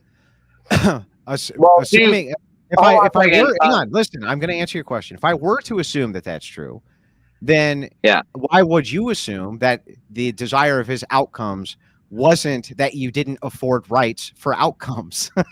If that's what the descriptive statement is. That's just silly. If you can't make the idea of predetermination, and then at the same time you make the idea of predetermination, say, well, you stepped in on the will of predetermination because that already would have been predetermined. No, I'm not making a predeterminist argument. In fact, yes, you are making a predeterminist argument. No, you've fallen on the horns of your own argumentation, because if it's the case that God has imbued people with free will, and Duke, please, I assure you, I'll be coming to your version of this bogus argumentation later. If it's the case that God has granted free will to human beings, then it necessarily is the case that he prefers one mode of action over another. Yeah, but that doesn't answer the question as to why you would have a right to implement that action. Because if God prefers one mode of action over another, then he would simultaneously prefer that other human beings facilitate this mode of action as opposed to obstruct it. Why does the one follow from the other? Why is it a necessary entailment that because he has a preference for this, that he prefers that you act in a way which facilitates the preference for the nature of a thing? I mean, you have to consult your Bible for these answers, Andrew. So you don't have an answer? It's not a human answer. I mean, right. That's right. These are extremely complex questions. I agree with that. I'm just saying, listen, I'm trying to be maximum charitable to you. I don't think that you can really tell me any more than anybody else can where a right comes from, other than it's socially constructed out of a person's brain. You don't have any grounding for it biblically either. Okay, but if it's the case that rights are only a sort of emergent quality of a person's brain, then in my view, it's safe to say that there's no such thing as a right at all, but rather a legal standing. Yeah, I agree. Largely, I agree. Okay, so couldn't you then easily round out this debate by saying, what are you talking about? Women's rights, men's rights, rights in general, they don't exist? At the beginning, listen to the intro. All right, well, fair enough. I did right at the beginning. But that doesn't mean I can't give an internal critique based on what somebody else thinks a right is. You agree with that, right, Eli? Oh, I totally agree with that. And to this point, and I'll be very brief, playing with fire, you're a great moderator. Thank you, sir. Where do you think rights come from? Governments or societies. Okay, so a government or a society. Those are two very different entities. Don't you agree? Not really. All societies have some level of government or governmental body. Yeah, but isn't it possible that a single society might have two different governments? Define a single society. Well, a single society might be the total people in Jefferson County, Louisiana. How about that? Okay, and their rights are granted and protected and enforced by the city of Louisiana or the state or whatever. Yeah, what about the federal government? The federal government enforces those rights too as well. And what if the federal government infringes on the rights that are granted to them by the state and county governments? It's beyond, but no, it's onto the people to fight against that, and they use the same legal system to be able to fight that, right? So, for instance, I don't know if you're familiar with the ATF and the pistol brace ban that's going on right now. You have private organizations like the NRA and other special interest groups that, although have connections with government, right, they still fight to keep those certain policies in play, right? And the reason is it's not because Dude, you're talking about particulars. Do you understand what I'm asking you? That's why I'm talking about particulars. What do you mean? I understand what you're saying. No, you don't, because what I'm really asking you is, are there certain things about a human being that entitle them to certain modes of behavior and prohibit them from certain other modes of behavior? Yeah, it's called biology. It's called that's a very strong concession. So now you're saying nature is what provides rights and doesn't provide rights, right? No, I think there's certain laws known by nature. If we're talking about human rights, right? So we know, like murdering someone, like right now, if we go into the Bible, right, the first murder that happened, right? Stop. You literally just said, Eli, we're getting too long. I'm not expound on what I'm saying. If we go to the Bible, we're let him talking about answer the the first question, sin, where it was where two brothers like literally just murdered each other. All right, that was in there, so that we know that's wrong. So we know that there's certain laws where you steal from somebody or you do something, like we know that's wrong. That's something that's intrinsic. Matter of fact, we also that's probably where a lot of our secular laws come from, and the fines and the incarceration that can happen with that. But yes, actually, what are we talking about? So it's not biology, though. You agree it's not biology? No, I disagree. There's a level of biology into that. For instance, you're not going to go in and murder a bunch of kids. To a lot of human beings, there's something in your gut that it's wrong to do that. And biologically speaking, you see kids as the next generation, so that wanting to protect them is there. It's not just with kids too; it's with women. Vulnerability, the ability. Stop, both of you. We do have to move on to the next person. I'll let you give your closing. I don't know what he's saying. I know we got to move on. So go ahead, Eli. My closing remarks are the topic of what a right was in fact the basic topic of this discussion. Andrew defended his position against my Socratic hemlock drinking inquiry better than Duke. Duke, you got to relinquish your adherence to John Locke and his understanding of social contracts. Look into Christianity. No, he's not on point. He's an atheist. Even the likes of Voltaire, Jean-Jacques Rousseau, I think they all were on point because, listen, bro. Oh my God, dude. I don't even know. They're off point. Anyway, see ya. Bye. We got to move on. Thank you. Okay. I honestly apologize about I don't know where this guy. Where do you get these people? Not sure, but he said I'm a good moderator. That guy was making. I always appreciate that guy, just because that guy was making grounded ontological arguments doesn't mean that he was doing anything wrong, right? He had a legitimate field of inquiry based on the grounding for what we considered rights to be, and it's like, I don't know why these guys are viciously attacked. This is a fucking debate. This is a debate. Like, these guys have. That was a great viewpoint that guy had. I know that a lot of you fucking degens can't understand what these people are saying, but he made good points. He really did. All right. Thank you for that closing remark there, Andrew. All right. Let's move on next to JP. JP, what you got? Hey, how you doing? How you doing, Duke? How you doing, Android? Alex, thanks for having me on. I really appreciate it. Nice to meet and you, JP. How are you doing? Nice to meet you. Pretty good. I've been listening to the debate. It's been enjoyable. What's the avatar of? With the three arms and the guitar. It just looks badass. I'm just curious. Oh, that's the logo for my company, the Unconventional Man. Oh, well, that's a fucking badass logo, dude. Anyway, go I ahead. Appreciate it. Yeah, so I actually wanted to maybe just chat a little bit. I don't want to take too much of the time here on morality without the use of God. I don't know if we can chat about that. If you're open to that. Sure. So, well, before I start, I'm sure you're familiar with the non-aggression principle. NAP, yeah, the NAP. Okay. Are you also familiar with universally preferred behavior? Well, I think I am, but it depends on which worldview you're talking about. From which worldview? The libertarian worldview? I will say libertarian more, yes. Yeah. Okay. So let's just define it real quick before we move into the question. So universally preferred behavior. So an example would be, that would be the easiest one. So if I were to steal from, for example, if you were to steal from, how can I put it better? I don't know. Wow, now I forgot. Okay, got it. Okay, so let's say that I want to steal. You want to be stolen from, and I want to be stolen from. That's not theft. It's considered borrowing. You're just lending your stuff. Or for example, definitionally, that wouldn't be theft. Correct. Or let's say that I want to be great, and you want to be great during sex. Then it's not great. Yeah, right. Correct. It's just correct. Kinky sex.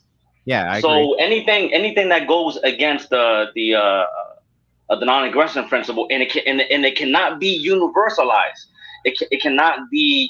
You know what? You don't even have to use morality. You can use ethics, because doctors have ethics, lawyers have ethics. So if something cannot be universalized, then it's not ethical. You can't make it. If it cannot be universalized, then it's not ethical. Well, what behavior can't be? What behavior can't be? Specify, yeah. Well, what behavior can't be universalized? Violence. Assault, that can be you. Why theft. Couldn't those things be universalized? Universalized, bro. Oh, simple. Because who wants to? If you want to be assaulted, and I want to be assaulted, that's not assault. You can't universalize assault. Can I? Then that means that we're boxing. JP, that means that's free will. So is the grounding presupposition here is based around consent? Oh, correct. The non-aggression principle. Correct. Right. Okay. So the problem with the presupposition, though, is that you can universalize these behaviors and call them moral, right? No, I never said they're moral. I said ethical. You could universalize them and call them. You could universalize them and call them ethical too. So let me ask a question. How can you universalize theft? How can it be universalized? Why couldn't you? You just say that there's no problem with it. Why couldn't it be universalized? Then Andrew, you do know that by default, if you say it's not theft, it's borrowing, it's lending. You cannot universalize theft. Well, you cannot universalize rep. For example, I feel like hang on, you can. You can though. No, you can't. No, you can't. It's part of by definition. Nature. A lot of these things you're talking about by definition, right now you could. All human natures, bro. They're all part of they're us. That's what we do. Not saying that each human does that, but that variation lives within us. The ability to steal or rob somebody, envy, jealousy, and even just murder. That happens. That's something everyone is capable of, especially in this day and age. So I don't know what maybe you want to define universalize, but I think that's something that's a mainstay in human nature. It just means it's ethical for everybody to engage in X behavior. Well, let me ask you this, Andrew. Good reasons, or or reasons people can determine for good cause, and some people can kill for completely just immoral causes, right? So I don't know. Is murder? It just depends on the perception. All right, Andrew. What's the definition of theft? So we could get that all up the way first. What's theft? The definition? Just taking property doesn't belong to you. So that would involve force, correct? Would that involve force? Would theft involve force? With or without force, it can involve. How can you steal without force? It's not theft then. How can you steal without financial force? Fraud. when you want to talk about like what are you all these crypto frauds have been going on? I mean, what are Yeah, you talking that's about? That's force. theft That's on a force. massive scale. People's Dude, savings that's accounts force. are being wiped out. That's That's theft. force. You don't have to That's harm theft. someone. Yes, because it's done without my Right. permission, without my consent. That's There's force. intellectual property theft. No. I can steal your ideas. I don't have to hurt you. I mean, I can hurt you financially. So if I steal your under that, I mean, there are multiple definitions of theft, but it's still taking something that doesn't belong to you. For instance, the government steals from us, right? I mean, I would consider it stealing, or even certain corporations, right? So I'm just saying, like, where'd he go? Oh, he dropped off. I guess I don't know, but you can finish your point if you want. I mean, I was kind of addressing him, but I mean, if Andrew wants to go ahead, bro. Well, I was just going to ask him if under his. Well, I'd have to ask him, but he's back. Okay, he must have had. Sorry about that. I pressed the wrong button by accident. Yeah. So JP, under your worldview, assume for a second that a woman has, like, I don't know, she's just old. She's like 80, 90 years old, and somebody convinces her to give up her, X amount of dollars to, like, maybe one of these Target scams, goes and buys a bunch of Target gift cards and willingly gives that person the gift cards. What, how would that definition entail force in your worldview? She was coerced. She was frauded. Yeah, but that's coercion. Well, wait a second. What makes it fraud? She consented. Oh, she was deceived. It's not. So here's the thing. If I'm being deceived, hang on, back up. Wait. Hang on, back up. Oh, okay. You said the word deception. That's interesting. Are you saying that if you make a product then and you're deceptive in your marketing of it, that you're doing something immoral?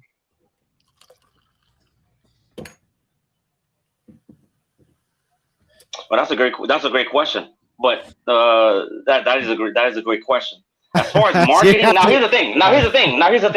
As far as the marketing concept, you're saying that, see, because now you're jumping. You went from the lady example, which I just explained to you that is a sign of that's defrauding someone. So that goes against the aggression. Yeah, but what makes it fraud? Right, but what makes it fraud if there was consent? There has to be something, and there's no force. There's Andrew, you couldn't point to a physical force. You say coercion. Hang on, stop. I'll let you talk. I promise. But you can say that, hey, there's coercion, which happened here, but coercion itself isn't force either. Hence, the reason I asked you, is it coercion and therefore immoral for you to perhaps deceptively market a particular product that you have? And if that deception is there and it's immoral, should there be repercussions for it? For misleading someone? Well, just being deceptive.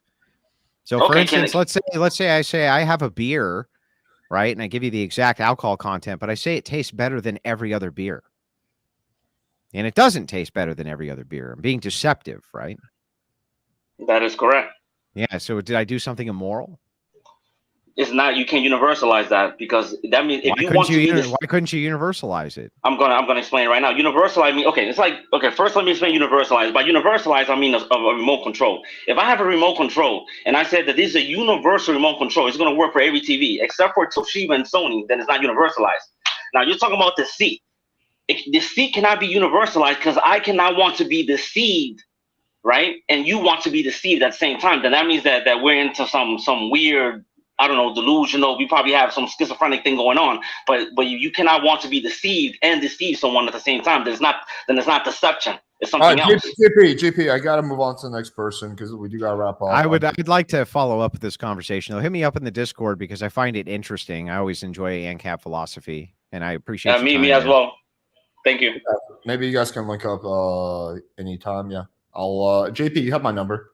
Don't you? You can just hop in my Discord. The links are in the description on the channel, JP. Okay, there we go. Okay, cool. Let's do 2 or 3 more people. I'm gonna try to keep it 5 to 7 minutes per person.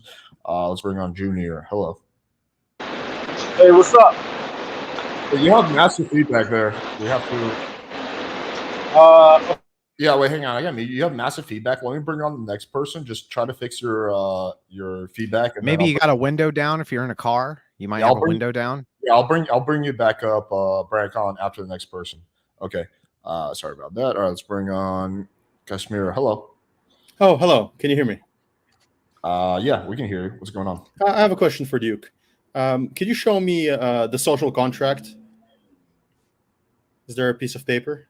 Yeah, it's called your social security card, and every tax you filed with the government every year since till this date.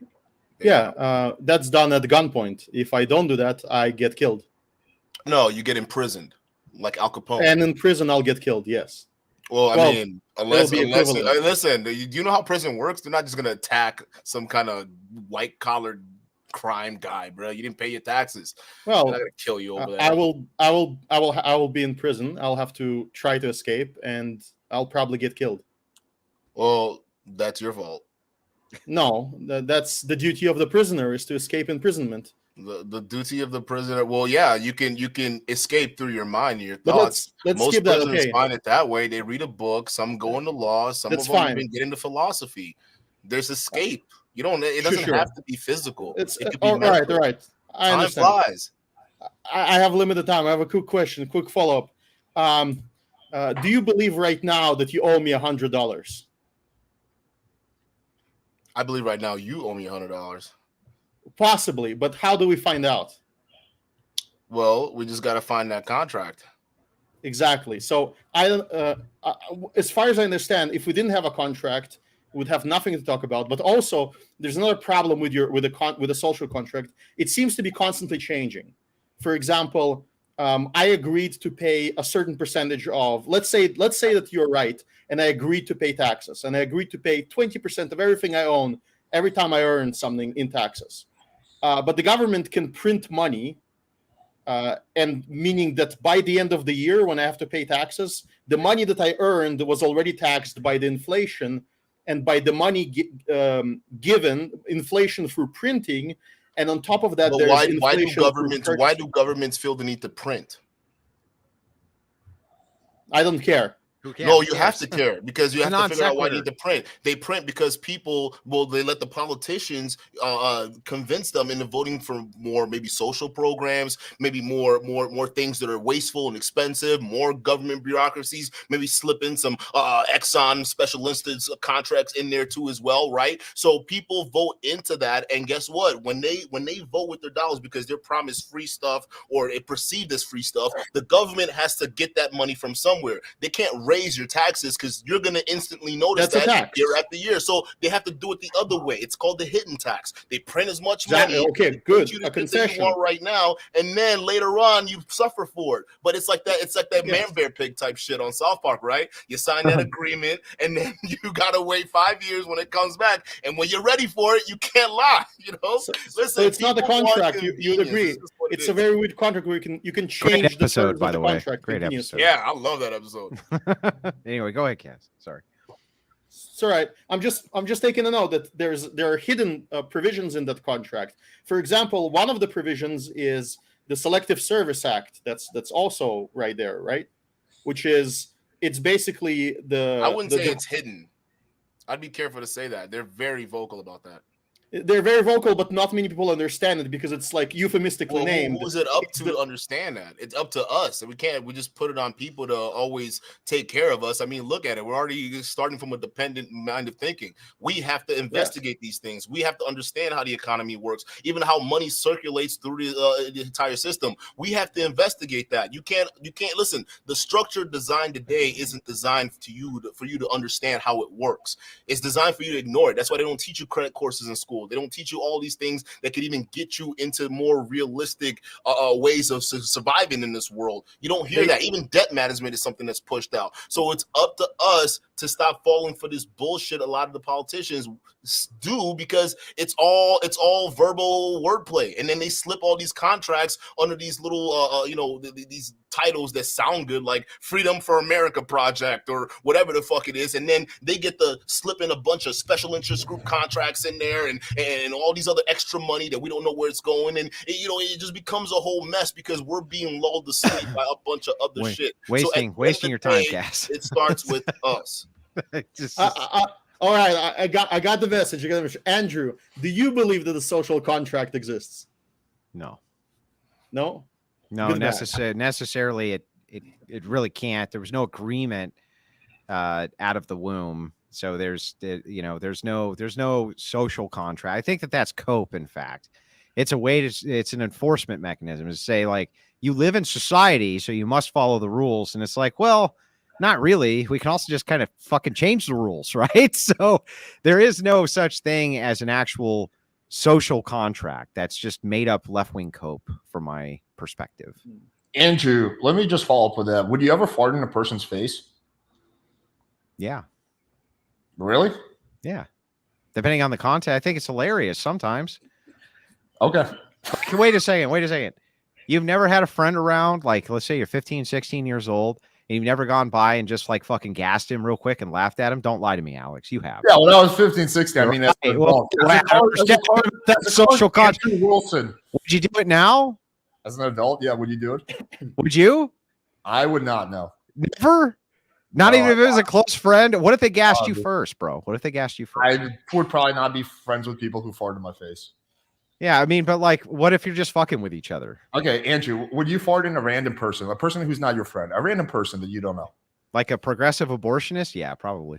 How about a fellow? How about just you don't know anything about them? You don't know if they're church going. No, not a random. I wouldn't do that to like just some rando. No, but like why not? Somebody I didn't like, or somebody who had. Yeah, you don't know anything about them. It's just a random person. Yeah, so probably not.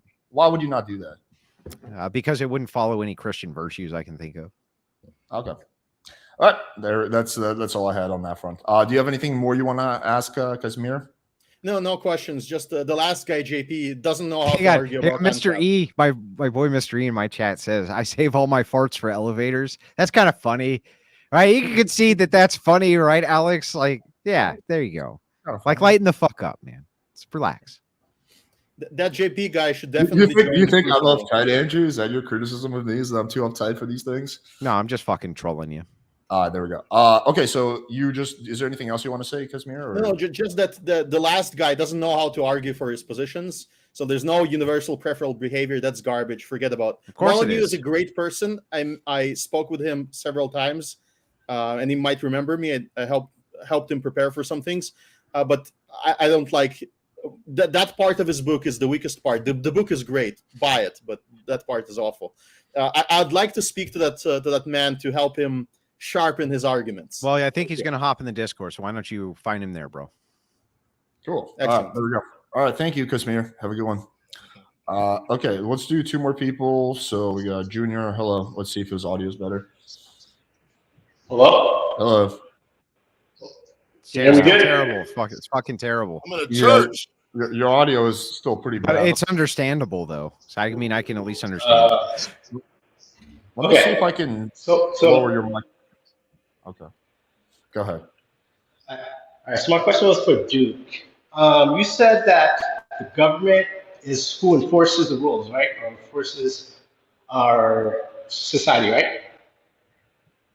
Yeah. All right. So what if all women are in power? Huh? In the government. What if all women are in power? What if all women are in power in the government? What if all women were in power in the government? Is that what he said? Yeah. Okay, in relation to what? That all women got into power, got into the government, like they're in charge. Well, I mean, so are you asking what if women got into the government? So are you saying it in relation to the type of enforcement measures that are going to be taken, or like, what are you trying to say? I'll say the whole.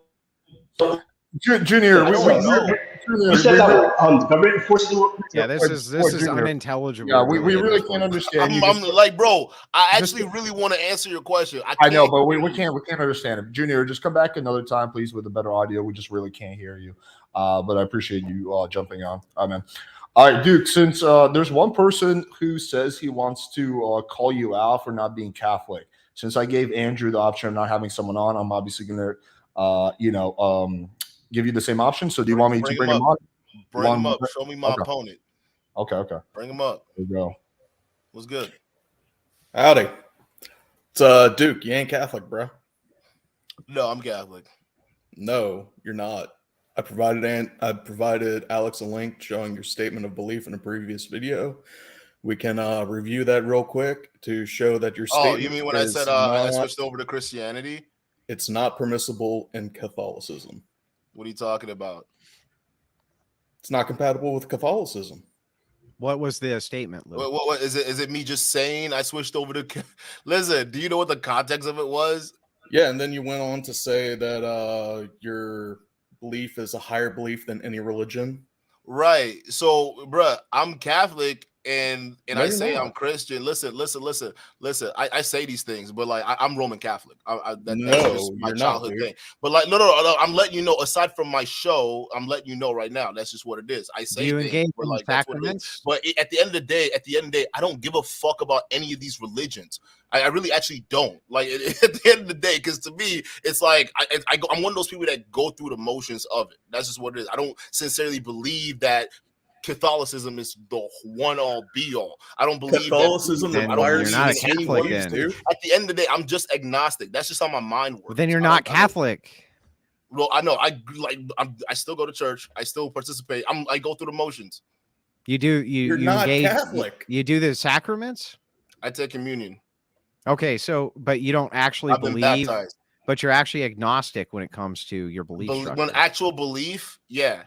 Well, then you're not Dude, Catholic. you got to go full Band-Aid off. It's just so much better when you stop believing in fairy tales. Yeah, Dude. no. The thing is, it's like I got a family, and it's mainly just familiar ties that's keeping me with this right now. They'll understand. It's become like a tribal thing. But at the end of the day, I do believe there's a higher power. I just don't think that there's just because here's the I've been battling my mind with just the part of me that just listens to the scriptures and listens to different variations, and it's like, what if we're wrong? There's always that question in the back of my mind, so I can't ignore it. But I'm not just gonna abandon the people that are there, like my family, everyone, bro. Like this is Then you're not Catholic, dude.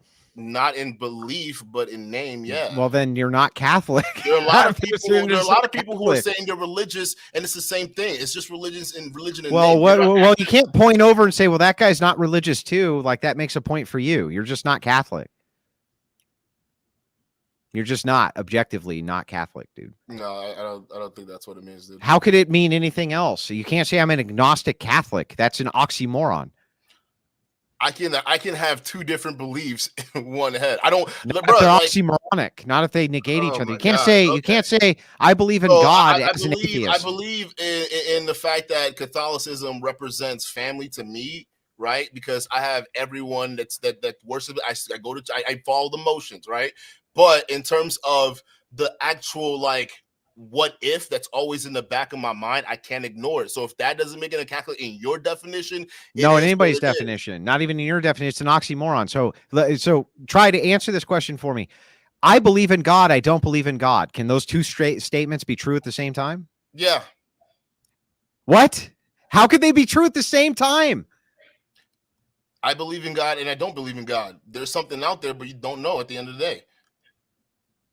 Well, then you're saying in that case you're agnostic, so you don't believe in God.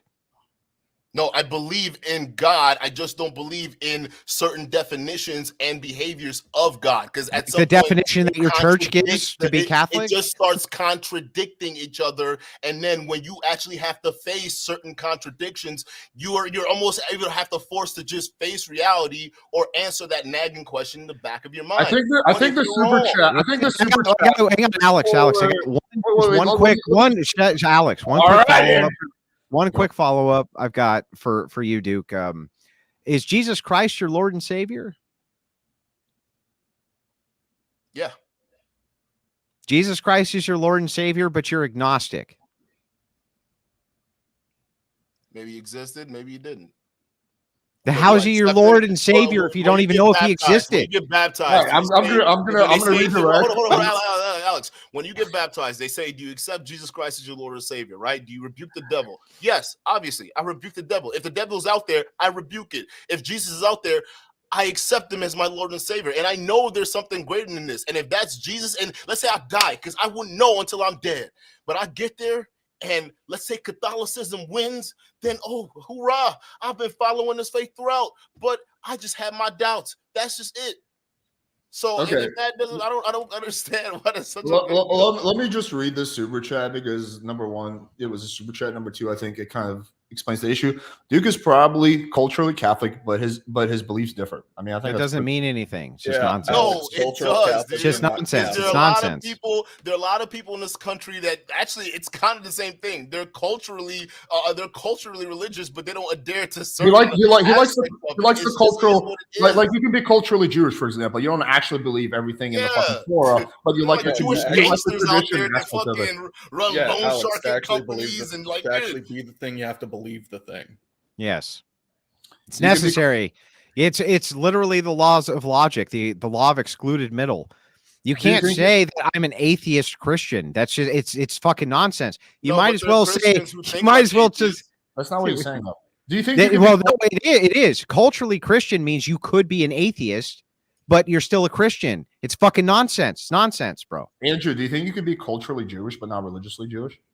No, I don't think. I think it's not. I just told you it's nonsense. So Nonsensical. what do Your you life must be what do you so think about restricted. someone who, for example, likes the Jewish tradition? They like doing the fucking whatever the fuck it is the Jewish people do. Let's see, that's how little Jewish I am. Then they're secularists who enjoy LARPing as Jews. That's Okay, what they I mean, are. They're not. They're well, not Jewish. They're not Jewish by religion. No, because they went through the process. A lot of them. So what? It's not Bar religion. mitzvah, they're It's culture- not. at that point, they culturally identify as Jews, no matter what, even if they don't follow necessarily all the rules. And maybe No, the meat well, they eat isn't too clean. I don't know. Either way, So- they still culturally function as Jews. Duke, What's at up? Mass, the Eucharist, is it transubstantiated? You have to explain what you mean by that. Transubstantiation. It's a paramount of your sacrament of communion in Catholicism.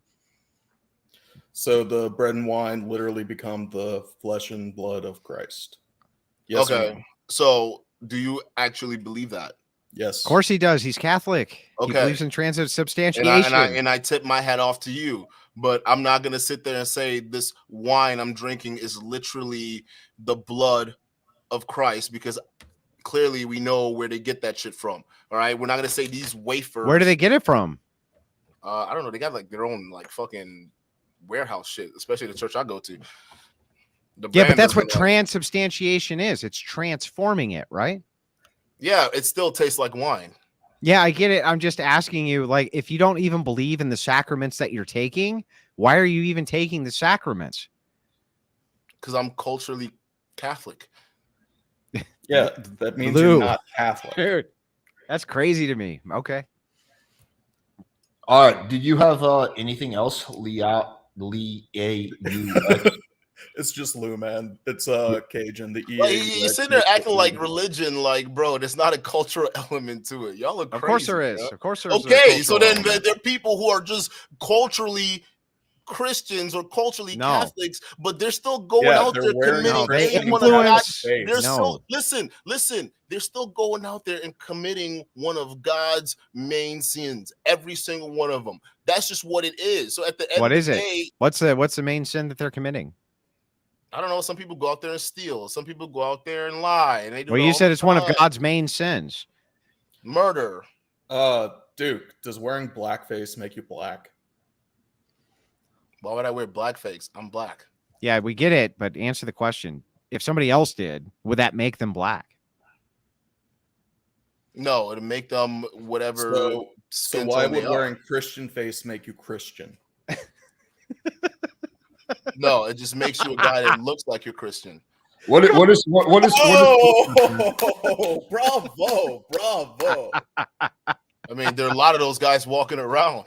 I see Like them all the you. time. They look like they're Christians. They look like Like they're you. Jews, but bruh, they get down. That's just Yeah, what that's it is. you, man. That's you. You're LARPing. I just live. Duke? You got to go full Band-Aid off, man. You got to get rid of the nonsense. No, Just it's go not full- that, because like, so here's the thing. Mine goes a little bit deeper, right? Because I'm Nigerian and we have our own, like, I'm Igbo culture and we have our own cultural aspects to it. Like, we're a hardened, like, Catholicism is like ingrained in that. The holy thing that's holding me back is my Igbo culture, because to completely reap the Band-Aid is to like leave one of the standing foundations of a lot of our religious beliefs right now in some of our society. So I'm not like I'm not. I have way too much pride for that, bro. Maybe that's one of God's deadly sins. It All just right, is what it thank you, is. Alex. So Thank you. I'm, for the sake of being with my people, Oh, he dropped I'll off. do what it takes.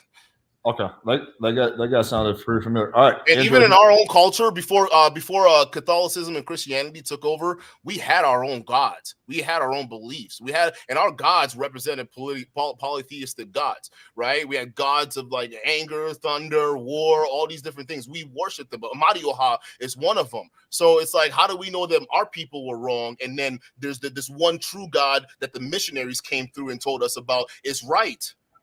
okay. Culture is different, bro. I want to move on to the next thing. I'm sorry, Andrew. I got to read the super chat in the interest of fairness. I appreciate Duke's openness to challenges from callers. Imagine if he had cried and demanded Alex didn't let this guy up like someone I know. Okay. I don't know if you want to respond to that or not, but yeah, I don't care. They just, like I said, anything to get my attention. And then if I give them the attention, then they cry foul that I gave them the attention.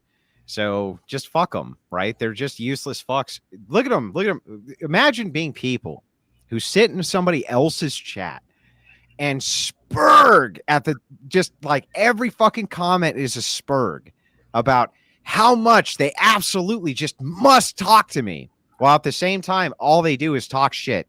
Regardless of who I'm talking to, I'm losing the debate. Regardless of what I'm doing, I'm a moron.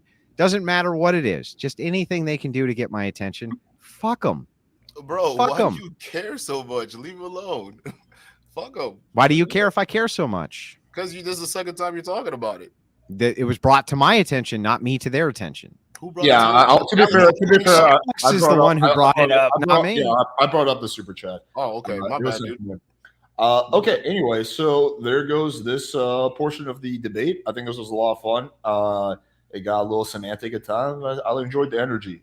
Anything you guys want to say before we wrap up? You guys Yeah, can- Duke.